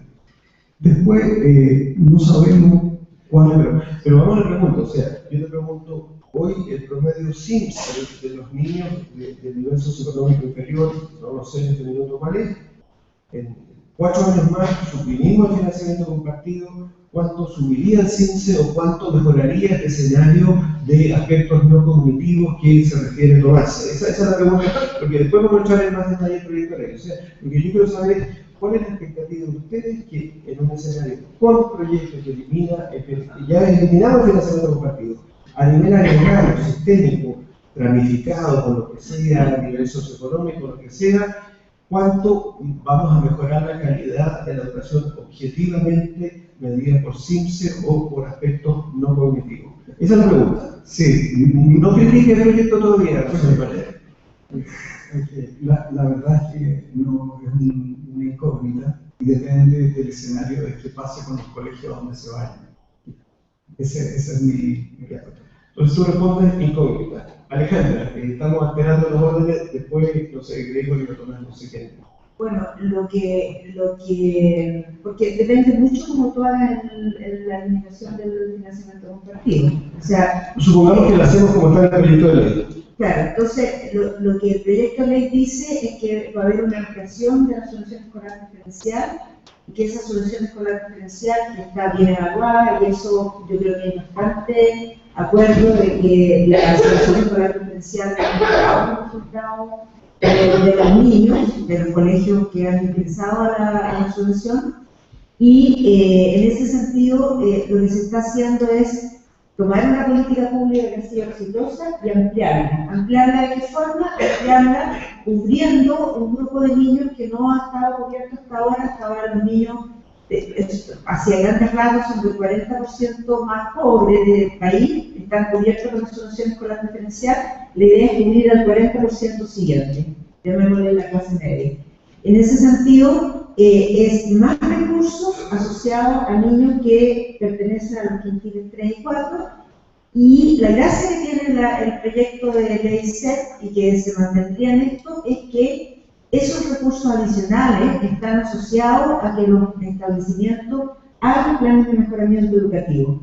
Yo creo que eso es lo que ha generado buenos resultados de la CEP y por tanto mi esperanza es que efectivamente tenga buenos resultados desde el punto de vista CIMSE. Pero también creo que puede tener buenos resultados en la medida que se produzca más mejora social. A propósito de lo que tú estás hablando de los resultados no cognitivos, yo estoy completamente de acuerdo que el CIMSE es importante, que es un indicador que nosotros tenemos que mantener, que nos da una indicación de lo que pasa. Ojalá se use mucho más como un instrumento para devolver la información a los establecimientos, pero creo también que el CIMSE no es lo único y que hay muchas otras cosas que los padres valoran, contestándole un poco al comentario que me hizo hace un rato. Y una de esas cosas que los padres deberían valorar es que los niños aprendan a dialogar, a estar, a conocer niños de otras partes, niños de otros sectores económicos, niños con otras religiones, con otras miradas. Y yo creo que eso se podría lograr si se genera más regla social. Bien. Alejandro hace un punto que es importante porque no es que se suprima el financiamiento compartido punto, sino que se suprime el financiamiento compartido y el proyecto de ley introduce otros mecanismos como lo que se anticipaba Alejandra, una subvención escolar, en la creación de la subvención escolar a la clase media, y hay otros mecanismos. No es que se suprime y se acabó el financiamiento compartido, sino que hay otros efectos. Ahora, yo me estaba refiriendo solamente al financiamiento compartido, pero está bien la aclaración que hace Alejandra, creo que es súper pertinente. Exactamente. Don Gregory. Sí, yo concuerdo con Alejandra, además que la evidencia indica que la ley CEP ha sido una política pública que ha generado mayor calidad y equidad en términos de los brechas de aprendizaje. Entonces, el diseño de la gradual de reducción del financiamiento compartido va muy en línea con esta política pública que la evidencia hasta ahora indica que ha sido buenos resultados. Además, agregaría que es consistente con un diseño de sistemas de educación mixta de buen rendimiento. Holanda, Bélgica, varias ciudades y sistemas de los Estados Unidos, Nueva Zelanda, que no tiene copago y que también prohíbe la selección. El copago y la selección sirven en ese sentido como barreras de entrada y sirven como incentivos, para falta de otra palabra mejor, un poco perversos para los colegios, que pueden perjudicar la calidad. O sea, si un colegio puede seleccionar a los mejores alumnos vía una barrera como el copago, vía entrevistas o selección, este no es bueno para la calidad del sistema, porque ellos van a tener incentivos de seleccionar alumnos que logren mejores resultados, mejores índices, que en vez de concentrar en mejorar sus prácticas y procesos educativos y procesos de gestión. Bueno, por eso yo me imagino que países con sistemas mixtos de buen rendimiento no tienen copago y no tienen incluida la selección. Entonces, estas son prácticas comunes, no solamente según la evidencia en Chile en términos de la ley CEP, pero la evidencia comprada. Además, quisiera agregar que la segregación, si el copago está generando segregación como la evidencia sugiere, ¿cierto? No tenemos evidencia causal, pero como la evidencia sugiere, esto también genera problemas de calidad, porque los estudios, creo que de Verónica Cabezas, indican que en Chile los profesores más destacados en la evaluación docente enseñan en escuelas de mayor nivel socioeconómico. También los estudios de evidencia internacional indican eso. O sea, profesores de buen rendimiento, creo que los mejores profesores trabajan en las escuelas más complicadas o con menor nivel socioeconómico, pero ocurre lo contrario.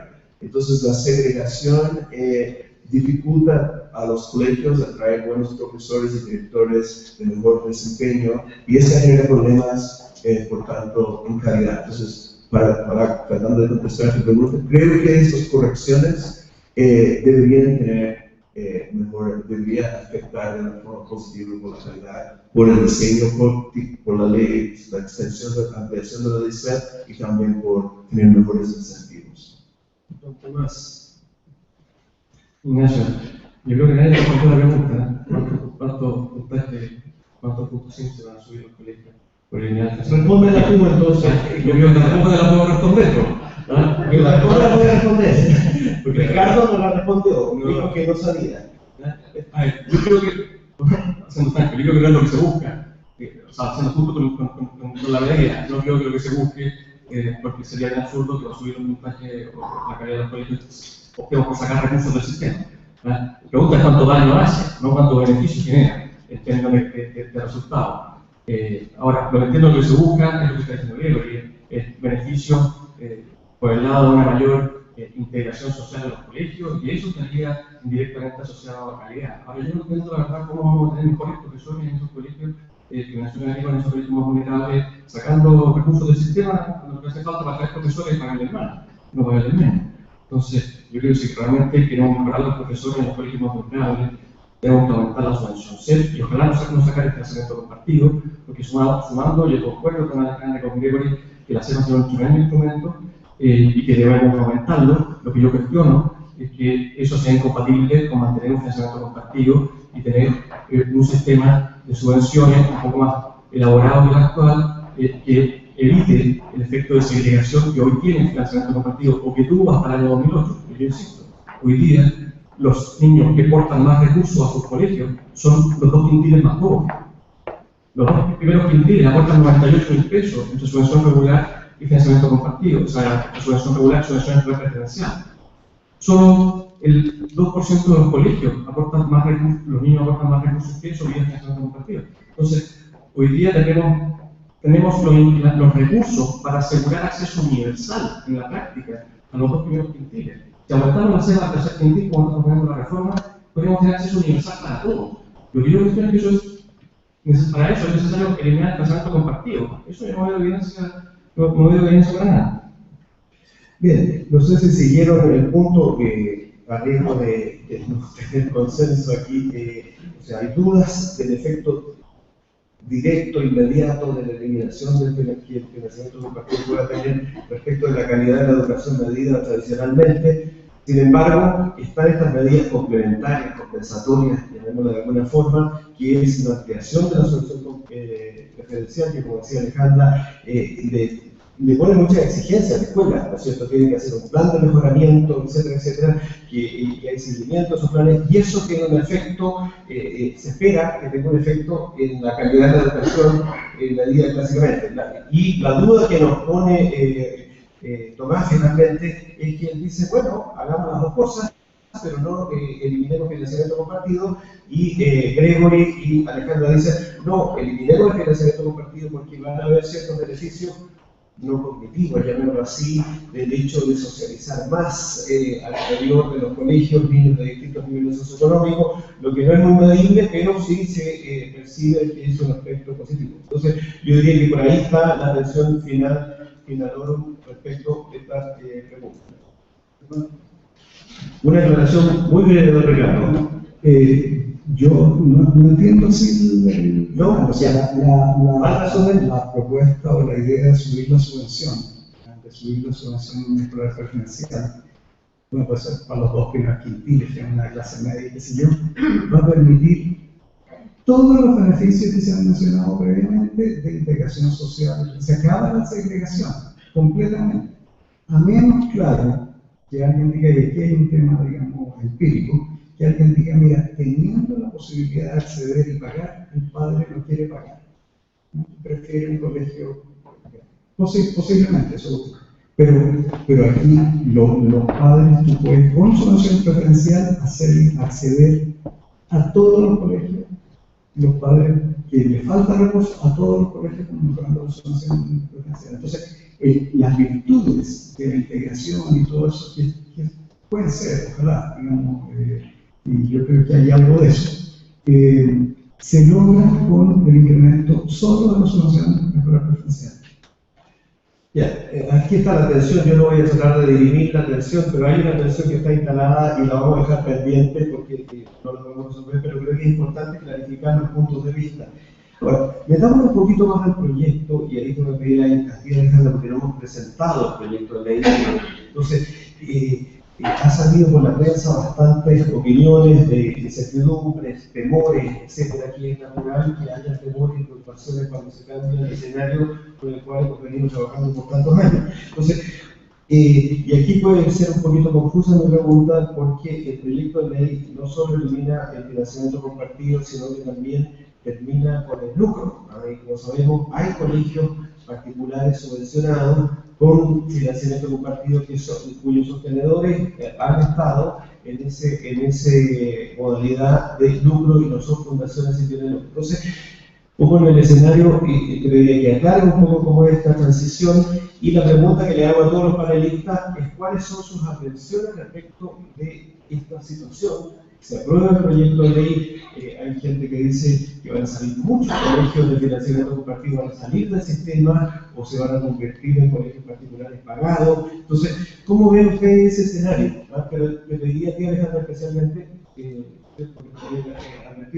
si que puede explicar un poco cómo es la transición de estos colegios que, siendo actualmente con fines de lucro, con financiamiento compartido, deberían dejar el fin del lucro, transformarse en una institución sin fines de lucro, recibir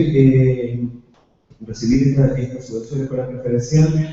Si es que tú puedes explicar el modelo, y después la pregunta para todos es cuáles son sus aprehensiones, sus expectativas. va a generar un hecatombe, van a haber transiciones más suaves, etc. Bueno, lo que respecta al financiamiento compartido, lo que se establece es que hay 10 años. Hay una gradualidad de 10 años, es todo absolutamente voluntario, nadie está obligado a participar en la CEP ampliada, pero tampoco está obligado a participar en la CEP que ha habido hasta ahora, la CEP fue voluntaria, sigue siendo voluntario, hay un plazo de 10 años para inscribirse o no a la CEP ampliada. Y por tanto, ¿y por qué esta gradualidad? ¿Por qué se entiende de que necesitas 10 años para hacerlo? Porque tú, en la medida que, por ejemplo, sea un establecimiento que no tiene niños prioritarios, o no tienen niños de 2 o 3 o 4, o tienen muy poco, claro, tú dices, esto a mí no me hace ninguna diferencia, pero en la medida que tú tienes el incentivo, tú puedes empezar a cambiar la composición de tus estudiantes a partir de pre-kinder, y por tanto vas cambiando y eso toma tiempo. Tú no cambias de un día para otro la composición socioeconómica del establecimiento, tú tienes que hacerlo de a poco en la entrada masiva es en pre-kinder normalmente. Entonces, por eso que esto es muy gradual y completamente voluntario. Los colegios se adscriben o no se adscriben a la subvención escolar preferencial. Y así, si tú te inscribes a tu subvención escolar preferencial ampliada y por tanto eres un colegio gratuito, tú recibes además una subvención de gratuidad, de forma que puedas compensar lo que estás dejando de cobrar por financiamiento compartido. La diferencia es que tú, en vez de cambiar peso por peso, tú estás entregando recursos en un monto similar, pero asociándolo a que tú vas a tener más beneficio social, incentivando eso, y además asociándolo a un mecanismo que ha funcionado hasta ahora, que es el de la SEP.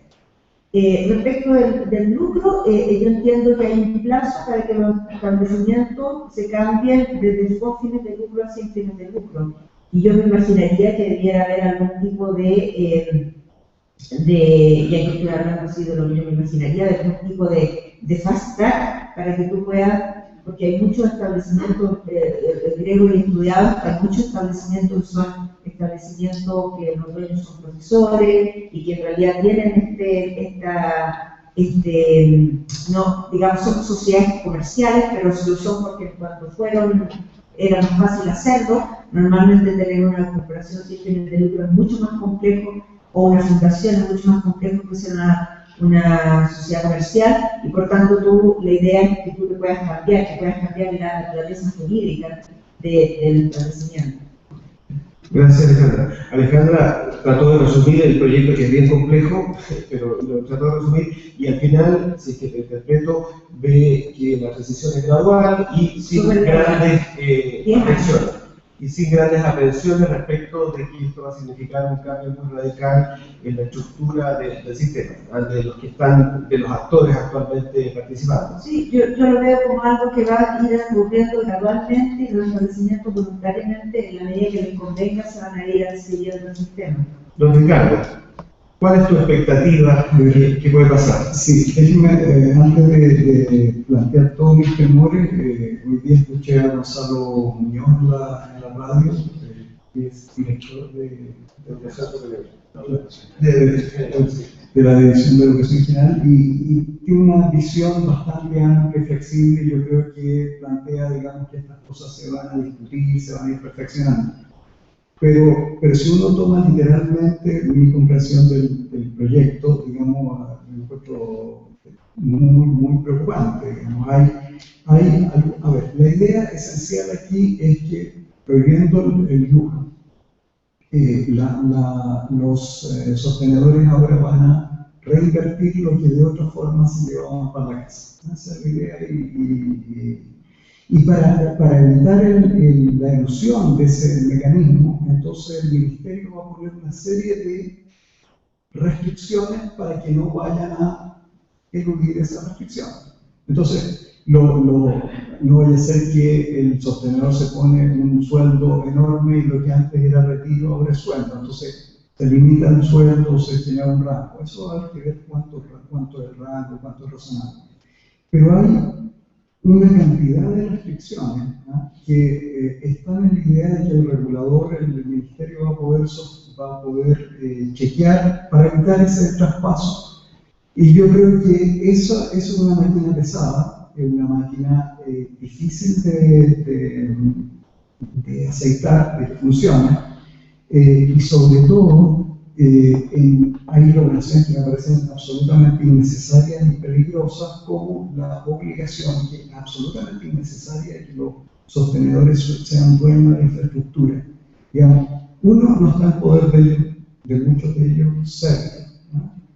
Y dos, si es que uno tiene la atención legítima de decir, mire, esto no es que se autopaguen a un palo blanco a ellos mismos, una sociedad, un valor de arriendo excesivo.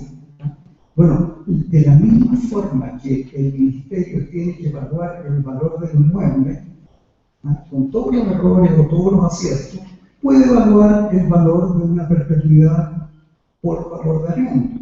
De la misma forma, o sea, no introduce más complejidad. La única diferencia que hace es que esa restricción, esa obligación a la integración vertical, que se llama, que no nos gusta en ISAPRE, digamos, la obligación que está imponiendo el ministerio de integrarse verticalmente a ser dueño de infraestructura, es una cosa a mi juicio inmanejable, y que posiblemente termine con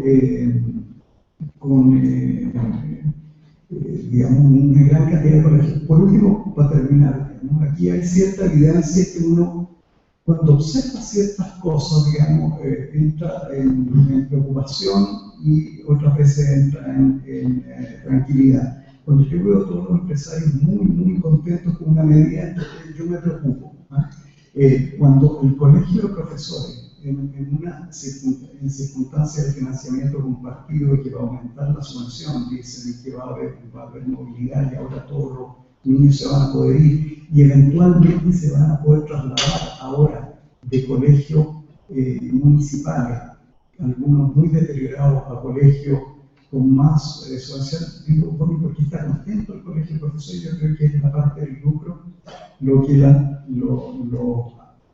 los tranquiliza, en el sentido de que mi predicción, mi aprehensión con la letra del proyecto y con lo que yo leí, es que van a volar muchos colegios aquí que hoy día son privados, van a dejar de hacerlo y no se van a transformar en colegios sin fines de lucro, sino que se van a transformar en colegios o municipales o que tengan la característica que tenga la nueva institucionalidad, que no sabemos cuál es. Gregory, ¿cuál es tu expectativa de lo que va a introducir este cambio en el sistema de los proveedores actuales de la educación? ¿Van a cerrar colegios? ¿Van a mantenerse igual? Etcétera. Yo primero miraría históricamente qué ha ocurrido entre el sector pagado al sector subvencionado. Según un estudio que nosotros tenemos, entre el 98 y 2008, alrededor de 105 colegios pagados se transformaron en colegios particulares subvencionados. O sea, eran colegios pagados básicamente de comunas de clase media. Y bueno, ellos empezaron se transformaron en colegios particulares subvencionados con financiamiento compartido, cobrando la mayoría de ellos al máximo. Y nuestro análisis es que esto tiene, porque nosotros después hicimos un estudio cualitativo de algunos de estos colegios, que esto tiene que ver más bien porque no podían conseguir alumnos que podían pagar 140,000 pesos. Y en parte por ciclos económicos y por otros factores, no podían tener matrícula y había mucha morosidad en estos colegios. Entonces para ellos era mucho más seguro poder contar con una subvención estable del Estado, más cobrar un financiamiento compartido que podían pagar las familias. Entonces me cuesta imaginar el escenario que dice Ricardo. Primero, que muchos colegios se van a ir a convertir en particulares pagados, porque yo dudo que haya un mercado. Tradicionalmente el mercado pagado en Chile ha sido entre el 6 y 7%, y por algo muchos de los colegios se han transformado en subvencionados. Entonces, el colegio, es cuestionable, mirando históricamente los datos, que hay realmente un mercado. Lo que sí estoy de acuerdo con Ricardo es si un colegio particular subvencionado cambia a pagado, esto genera mayor segregación, ¿no es cierto? La barrera es aún más, 150, 200 mil pesos de 80 mil, y eso es algo que hay que preocuparse. Pero si miramos la evidencia histórica en Chile, no existe eso. De hecho, si miramos el último periodo, en otro trabajo que tenemos, en los últimos 5 años, 30% de los colegios, en los últimos 10 años, ¿verdad? 30% de los colegios pagados han cerrado o han cambiado a subvencionados. Entonces, de nuevo, en cambio, solamente 6% de los particulares subvencionados han cerrado. Entonces, ¿qué quiero decir con esto? Que la verdad, dudo que esto sea un escenario, probablemente algunos cambiarán, pero dudo que masivamente los colegios con financiamiento compartido alto se van a transformar en colegios pagados. Es cierto que nosotros no tenemos cómo predecir el comportamiento de los sostenedores con fines de lucro, con los cambios que proponen, que van a, probablemente, como dice Ricardo, van a ser perfeccionados en el Congreso, ¿no es cierto? Como siempre. Pero no tenemos cómo predecir realmente el comportamiento. Pero yo sí concuerdo con lo que dice Alejandra. Si miramos de nuevo la evidencia, 80% de los sostenedores con fines de lucro hoy en día son pymes, son pequeños colegios que tienen 300, 400 alumnos, un colegio por sostenedor.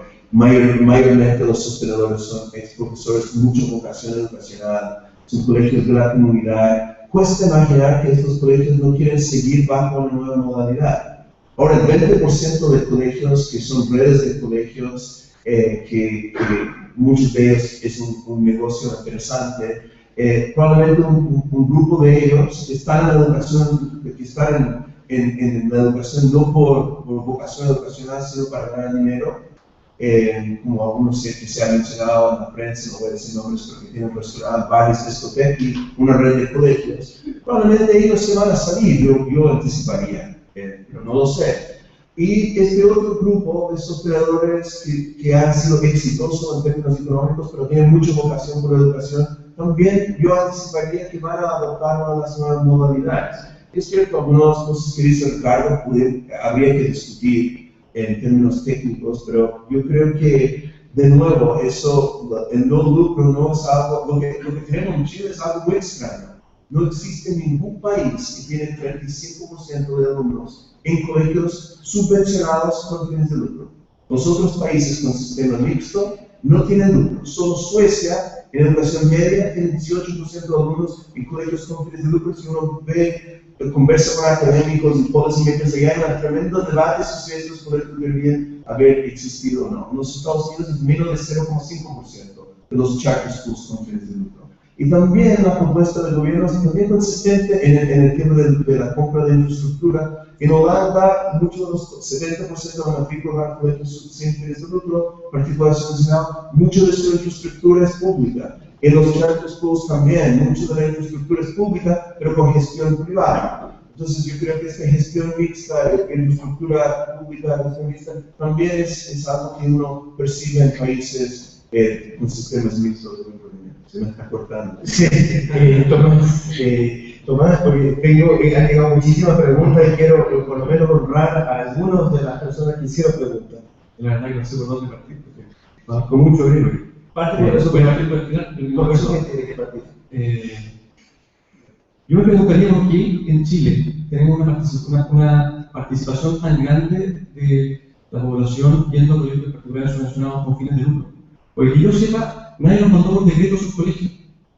Entonces, si nos preguntamos por qué en Chile, no en el resto del mundo, tenemos tal porcentaje de niños yendo a colegios particulares subvencionados con esos fines de lucro, probablemente la respuesta va porque la educación estatal está en una pésima situación. Y eso es lo que ha generado que el Estado no ha cumplido su rol con la educación pública. Entonces, en lugar de estar cambiando las reglas del juego completamente a la educación que están prefiriendo mayoritariamente las familias, yo me preocuparía hoy día de estar trabajando en mejorar los colegios que las familias están abandonando. Esto es como uno tiene una casa con 2 piezas, hay una que se está lloviendo, nos abandonamos todo en la pieza seca, pero a los minutos de cambiar el techo de la casa, partimos por la pieza seca, y no parece que se está lloviendo. probablemente no hace mucho sentido. Ahora, yendo al impacto de la medida, Ignacio, seguro que el impacto de la medida va a depender de las condiciones. Tal como está el proyecto hoy, el impacto yo lo vislumbro enorme. Es un cambio de condiciones, no concuerdo para nada con Alejandro, sobre que esto sea gradual. Esto es un cambio que en 2 años todos los colegios tienen que convertirse en fundaciones sin fines de lucro. Eso estamos hablando de más de 3.000 colegios. Tienen que pasar en 2 años a una corporación sin fines de lucro. Pensemos que solo el cambio que se hizo en el año 2008, de cambiar los colegios a que tuvieran giro único, es un cambio menor. Cambiar el RUT no implicaba transacciones inmobiliarias ni nada, se planteó en 6 años. Y todavía está en mitad de camino. Y está lleno de solicitudes de cambio del Ministerio de Educación, que el Ministerio de Educación no tiene capacidad de procesar. Estamos planteando que en 2 años todos los colegios van a tener que hacerse dueños de su infraestructura, libre de gravámenes. O sea, estamos planteando condiciones, Ignacio, Ricardo lo tocaba avanzar. Aquí hay condiciones que simplemente los colegios no están en condiciones ni siquiera de decidir si las cumplen o no las cumplen. Y esos colegios pueden ser buenos o pueden ser malos. Pero yo me pongo el caso, hay colegios buenos que no son dueños de su infraestructura hoy, que la arriendan, y que no están en posibilidad de comprarla simplemente, ni que la compre el Estado porque el dueño no la vende. ¿Qué vamos a hacer? Esos colegios hoy, con el proyecto como está, se cierra. ¿Cuántos son? ¿500? ¿600? ¿800? Ni siquiera hay un estudio de impacto de esto que nos diga cuántos colegios hoy no son dueños de su infraestructura y no están simplemente en condiciones de cumplir la ley. Entonces, aquí estamos cerrando. ¿Cuál está la ley? Si se aprobara, ¿cómo está? Estamos cerrando por decreto varios cientos de colegios que ni siquiera sabemos cuántos son. La Asociación de Colegios nos dice que el 70% de los colegios subvencionados no son dueños de su infraestructura. ¿Cuántos de esos van a estar en venta los inmuebles? ¿Cuántos no? ¿Se van a poner de acuerdo en el precio? Hay un montón de incertidumbres aquí que no son para nada menores y estamos planteándolo en 2 años. En 2 años la gente tiene que decidir qué hace. Y eso va a plantear, yo creo, y de aquí a corto plazo, un nivel de incertidumbre, no solo de los sostenedores, sino de las familias que van a esos colegios. Y esto va a ser muy complicado en el Congreso. Yo estoy viendo mucha inquietud en los colegios y en las familias. Y se pregunta si mi colegio simplemente sigue el próximo año o no sigue. Y en el tema del financiamiento de los partidos, que el inicio de la pregunta que dejamos adelante, yo tenía la impresión, cuando plantearon que iban a tener financiamiento de los partidos, decía que viene porque estos son recursos muy importantes con el financiamiento de los colegios, y esto no lo va a entender nadie, decía yo, porque la verdad es que los sostenedores que le cambian la plata a los papás por plata del Estado, fantástico, en vez de tener gestiones de cobranza y morosidad, millones de chicas a fin de mes, los sostenedores en general, las asociaciones de colegios se manifestaron muy dispuestas a renunciar al financiamiento de los partidos, en la medida que fueran reemplazados, como decía Alejandra, peso por peso. Pero no es la realidad, no es la realidad que estamos viendo en el proyecto de ley. El proyecto de ley lo que establece es un tope en un techo de pesos nominales, que se fija. Entonces, si yo hoy día cobro el tope, cobro 80.000 pesos de financiamiento de un partido, 84.000 pesos, lo que sea. Lo que están diciendo es que en la medida que la subvención suba 5.000 pesos, a mí me van a obligar a bajar 5.000 pesos el financiamiento de un partido, ¿cierto? Pero, en el fondo, lo que está diciendo es que usted va a tener siempre esos 85.000 pesos que es tranquilo. Pero lo que nos está diciendo es que normalmente eso está hoy día asociado a USE, a unidades de subvención escolar, que se reajustan con el reajuste del sector público. Eso ha sido histórico. Y lo que no es menor es que los sueldos de esos colegios se reajustan por ley en función del reajuste del sector público, que ha sido 5% durante los últimos 12 años. Entonces, lo que está pasando aquí es que por decreto, esos colegios para quebrar de que 3 a 4 años van a tener que empezar a reducir clases de inglés, clases de matemáticas, reducir todos sus programas para poder ajustarse a la menor cantidad de recursos que dan disponibles. Oye, ese partido al abril. Y voy a dejar a todos los panelistas un par de minutos para el cierre. Ya tengo, porque estamos casi en una hora, me gustaría por lo menos para que justificar mi rol de moderador aquí, responder unas 2 o 3 preguntas y después les voy a dar 2 minutos a cada uno para el cierre y resalten lo que quieran resaltar. Entonces, aquí hay una pregunta bien de fondo que pregunta, en el fondo, voy a tratar de resumirla, ¿qué pasa con el gasto mínimo necesario para tener una educación de calidad? Porque ese tema quedó fuera. Un poco sabemos que lo que estamos invirtiendo por cada niño en Chile es bastante inferior a lo que tiene la OECD. Entonces la pregunta es, ¿en qué medida este proyecto va a contribuir a eso? Y cómo quedamos respecto de esa situación. ¿En qué medida este proyecto va a subir la inversión que como país hacemos por niños que asisten al establecimiento. Entonces, hice una pregunta interesante. Hay otra pregunta operativa que ahí la subrayó un poquito Tomás, que las voy a leer las tres y cada uno responde sin hacer el discurso final. El discurso final lo dejamos para después. Hay una pregunta de qué es lo que pasa con los colegios de financiamiento compartido que están sobre la media de cobro hacia arriba, porque ciertamente el proyecto contempla una compensación a través del aumento de la solución preferencial a clase media, esta solución por gratuidad, etcétera, etcétera. Pero la duda que tiene esta persona es qué pasa con los colegios que están cobrando más, que están entre 45 y 80 mil pesos, que probablemente la compensación que van a tener por parte de estas nuevas transferencias no va a alcanzar a cubrir lo que ellos estaban percibiendo para brindar la educación que ellos tenían. Y después aquí hay una pregunta, ¿no es cierto?, dirigida al señor Tomás. Dice, ¿de dónde sacó que se elimina recursos al sistema? ¿Cuál es la pérdida de recursos? Lo que dice la persona es, si se va a incorporar esta solución de gratuidad, si se va a ampliar la SEP, ¿a qué pérdida de recursos se refiere usted? Lo siento por lo maleducados aquí que estoy resumiendo las preguntas, había muchas más, entonces les doy la palabra, no sé quién quiere empezar, Gregory quizás, y después traten de responder las preguntas y después les voy a dar 2 minutos a cada uno para que haga su palabra cierre. Don Gregory, ¿puede tomar una de las 3 preguntas? Alejandra, ¿ok? Ok, los montos. Sí, respecto de los recursos del sistema, los recursos del sistema van a aumentar. El cálculo que existe es que se van a duplicar los recursos que hoy día hay por financiamiento compartido. Hoy día son alrededor de 500 millones de dólares y estamos hablando de 1.000 millones de dólares. O sea, van a aumentar los recursos, solo que, como Tomás acaba de decir, y yo lo dije primero, no es peso por peso, esto está asociado a la SEP, está asociado a una solución de gratuidad, entonces no es como que yo dejo de cobrar un peso y te doy un peso, y la razón para eso es calidad. Es calidad porque tenemos la demostración de que hay formas de hacer y de entregar los recursos a los establecimientos que implican apoyo a los establecimientos. Los estudios que hay de la SEP, por ejemplo, muestran que los sostenedores agradecen mucho esos recursos porque no es solamente más recursos, más dinero, sino que también es apoyo. Hay un plan de mejoramiento que les permite contratar psicopedagogos, que les permite contratar personal de apoyo que no tienen, y por tanto, y eso se ve reflejado en los resultados. Entonces, en ese sentido, va a haber más recursos y recursos dirigidos a planes de mejora. Y los colegios, muchos de los colegios que ya están cobrando alrededor de 40 mil pesos, es cierto que los primeros recursos que van a llegar no van a ser suficientemente atractivos, pero en la medida que los colegios se abran a cambiar la composición socioeconómica que tienen de sus estudiantes, eso va a ocurrir. Entonces, en ese sentido también lo que está apuntando aquí es a motivar, a incentivar a los establecimientos educacionales a ser más inclusivos. Porque no se trata solamente de, repito, cambiar peso por peso, sino que generar incentivos para mejorar la habilidad, tener planes de mejora, pero también ir cambiando gradualmente, y a eso me refería con lo gradualmente, no al tema de lucro, sino que gradualmente, a través de 10 años, la composición de sus estudiantes de forma que efectivamente puedan acceder a esos mayores recursos.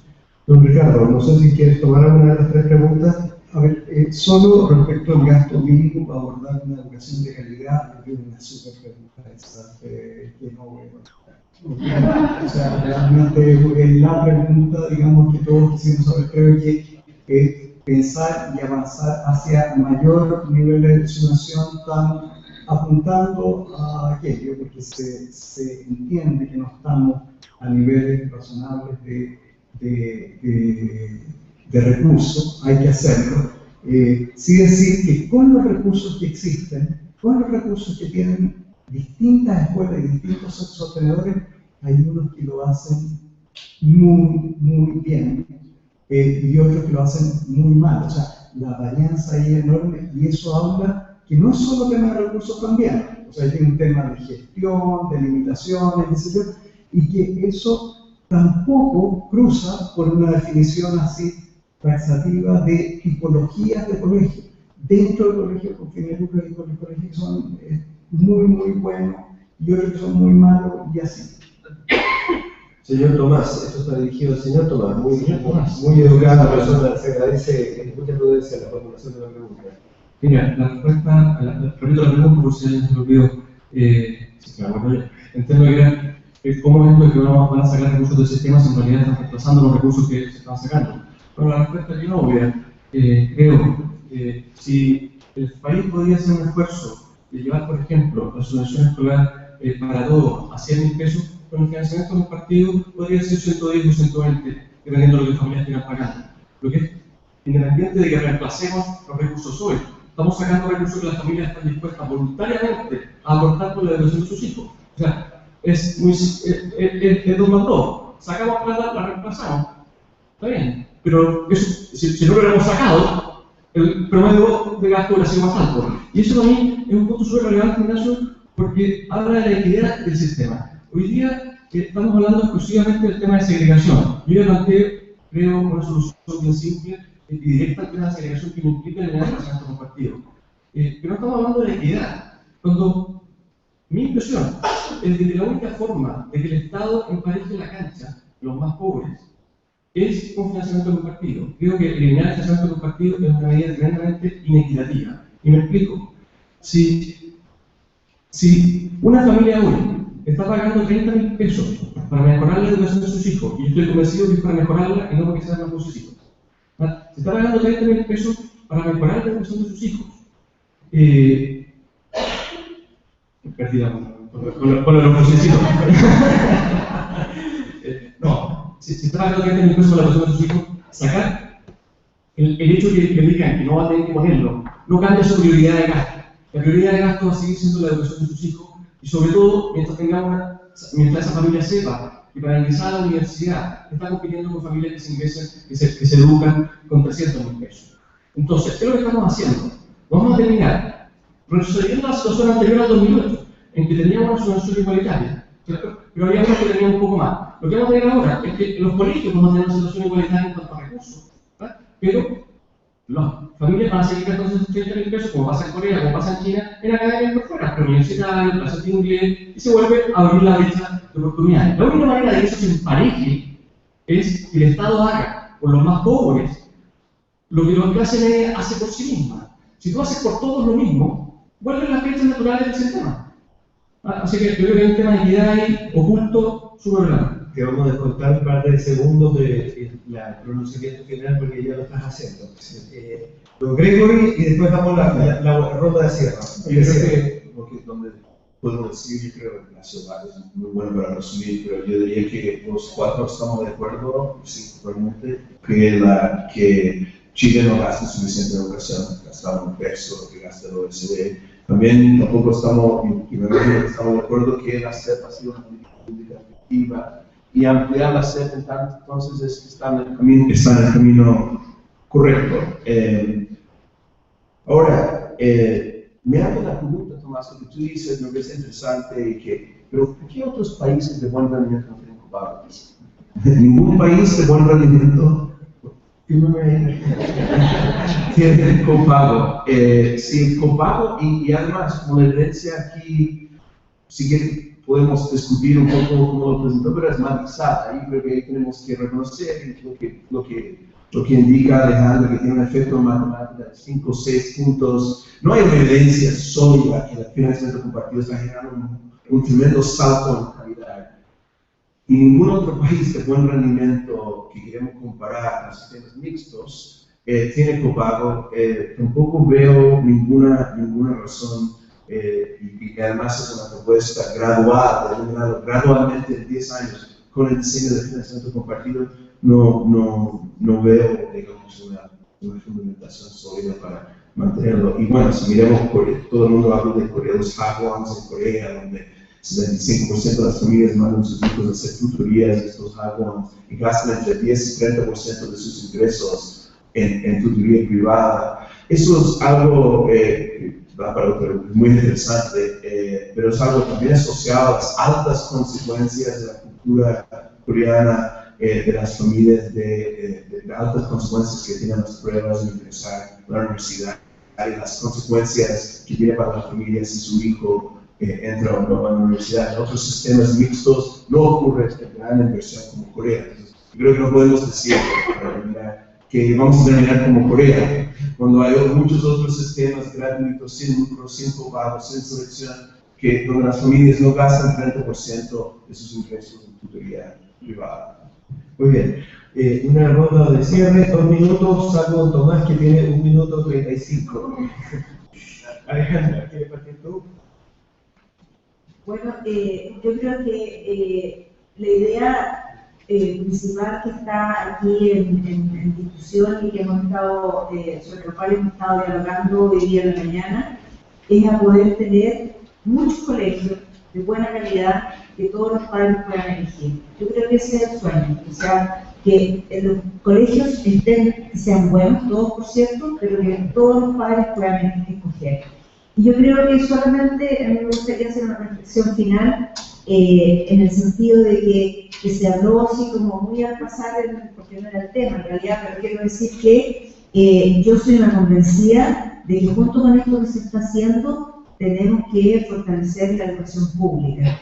Yo creo que si queremos tener una educación menos segregada, no podemos pensar en tener una educación menos segregada solamente con eliminar el financiamiento compartido y digamos, la selección en el sistema, sino también con tener una educación pública, hoy día municipal, mañana probablemente va a tener alguna otra institucionalidad, pero que sea de muy buena calidad. Hay establecimientos públicos de muy buena calidad, como decía recién Ricardo, y algunos que no lo son. Hay establecimientos particulares subvencionados de muy buena calidad y algunos que no lo son, pero necesitamos tener un sistema de colegios públicos que sean dignos de ser elegidos por la familia. Y eso va a ser un impacto también muy importante respecto a la segregación.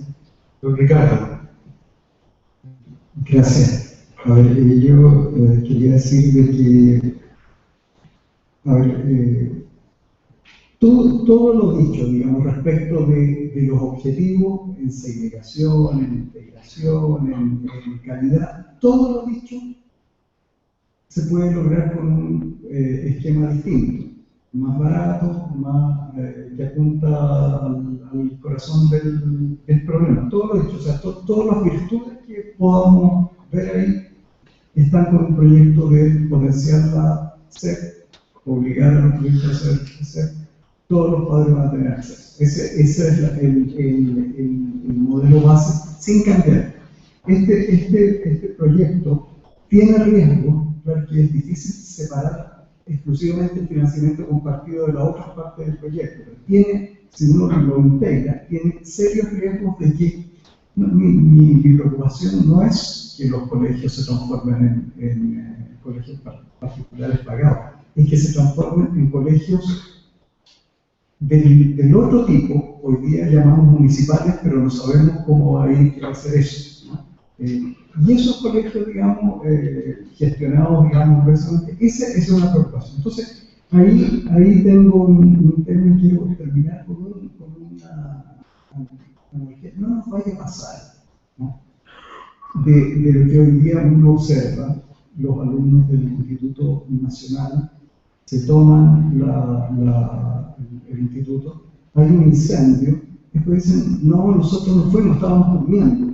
O sea, eso es lo que se llama irresponsabilidad, digamos, no hacerse cargo de las acciones. No digo que yo le haya prendido fuego ni nada, pero uno lo que dice, lo que hace, tiene que dar cuenta. Y nosotros, y espero que los académicos, nosotros que estamos hablando de estas cosas, cuando en 5 años más o en 10 años más, veamos de que no ha pasado mucho o nada con la segregación, que posiblemente nos iba a tener un problema mayor, no digamos no, que quizás que hay tantas otras variables que influyen en esto, o que evaluemos el potenciamiento de la educación pública, que yo comparto que hay que potenciarla, que lo evaluemos por el porcentaje de matrícula en colegios públicos, porque obviamente si se da el peor escenario, y yo me gusta ser pesimista para el análisis y diseño de política pública, me pongo siempre el peor escenario.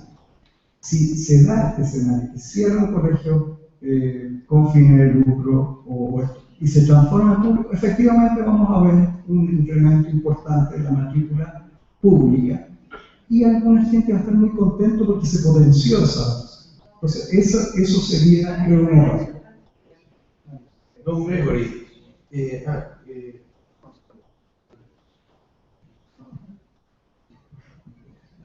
respondas ahí también lo de Ricardo, si querés. Yo creo que estas medidas, sobre todo las medidas que comenzamos hoy día de financiamiento compartido, selección escala de forma relacionada con su carrera, son medidas necesarias en la línea que decía Alejandra de tener un sistema mixto. O sea, yo también aspiro a tener un sistema mixto de calidad donde las familias pueden elegir entre diversos proyectos educativos. Similar a lo que los países que queremos comparar en el sentido de lo que queremos es que las familias puedan elegir un proyecto de distintos proyectos educativos privados, públicos, de con distintas misiones de alta calidad y un sistema además con mayor cohesión social, mezcla social pero con mayor integración social. Y uno no quiero decir críticas, pero una de mis sugerencias al debate ahora es: hay que preocupar si vamos a cambiar, si las reglas se van a cambiar y vamos a tener mayor integración social. También hay que preocupar de tener programas que van a apoyar a las escuelas para ese cambio de su mezcla social, para que no sea solo una mezcla social, sino una integración social de verdad. Programas de apoyo, hoy en día más solamente la mitad de los colegios tienen psicopedagogos, y programas. También yo creo que es una gran oportunidad de algo que se ha discutido en Chile, de tener un sistema de información que sea más útil para las familias, para que puedan elegir. Yo creo que eso es fundamental. Estas son las primeras medidas que yo creo que para avanzar en esta dirección. Ahí concuerdo plenamente con que decía que es fundamental ahora tener un proyecto de ley o tener una reforma de educación pública para inyectar más recursos, mejores capacidades, una nueva institucionalidad más moderna. Y además, y eso no se ha mencionado, la política, sabemos los que hacemos investigación en política educacional, que el actor o el insumo educacional que influye más en los resultados es el profesor. Entonces, por eso es fundamental una nueva carrera docente moderna, que logra traer mejores candidatos a las escuelas de pedagogía, que logra fortalecer la formación docente y incentivar a los profesores que están en el sistema. ¿Sí? Yo creo que esas son solamente medidas, yo creo que son medidas necesarias para modernizar el sistema educacional mixto en Chile y empoderar a las familias, pero yo creo que, por cierto, no son suficientes. Las otras medidas apuntan mucho más a mejorar la calidad del sistema. Don Tomás, sus 30 segundos. Muy injusto. Yo creo que los colegios buenos, lo más importante que quería comentar, los colegios buenos son pocos. Y son pocos en todos los sistemas, tanto en el particular subvencionado como en el sistema municipal. Sin meternos en un particular programa. Y cualquier reforma seria, lo que debería considerar es cuidar esos colegios buenos. Lo que estamos viendo hoy es una reforma de brocha gorda para un marco regulatorio del sistema completo que requiere un pincel muy fino. Estamos poniendo en jaque muchos colegios sin siquiera identificar cuáles son, que no están en condiciones ni siquiera de cumplir, y aunque tengan la voluntad, la reforma tal como se está planteando, con obligatoriedades de propiedad de infraestructura, por ejemplo. Estamos obligando a los colegios, de hecho, a lucrar al máximo por los próximos 12 años para pagar sus edificios. Estamos garantizando que ningún colegio va a invertir un peso en infraestructura por los próximos 12 años, infraestructura adicional. Vamos a gastar por 12 años los recursos del sistema en comprar infraestructura que el sistema ya tiene. Eso me parece cosas bien dramáticas. Que en esta brocha gorda, donde hay bolsas de colegio, lo estamos hablando como bolsas, y estemos poniendo en jaque dentro de esas bolsas colegios buenos de ambos sistemas, me parece tremendamente preocupante.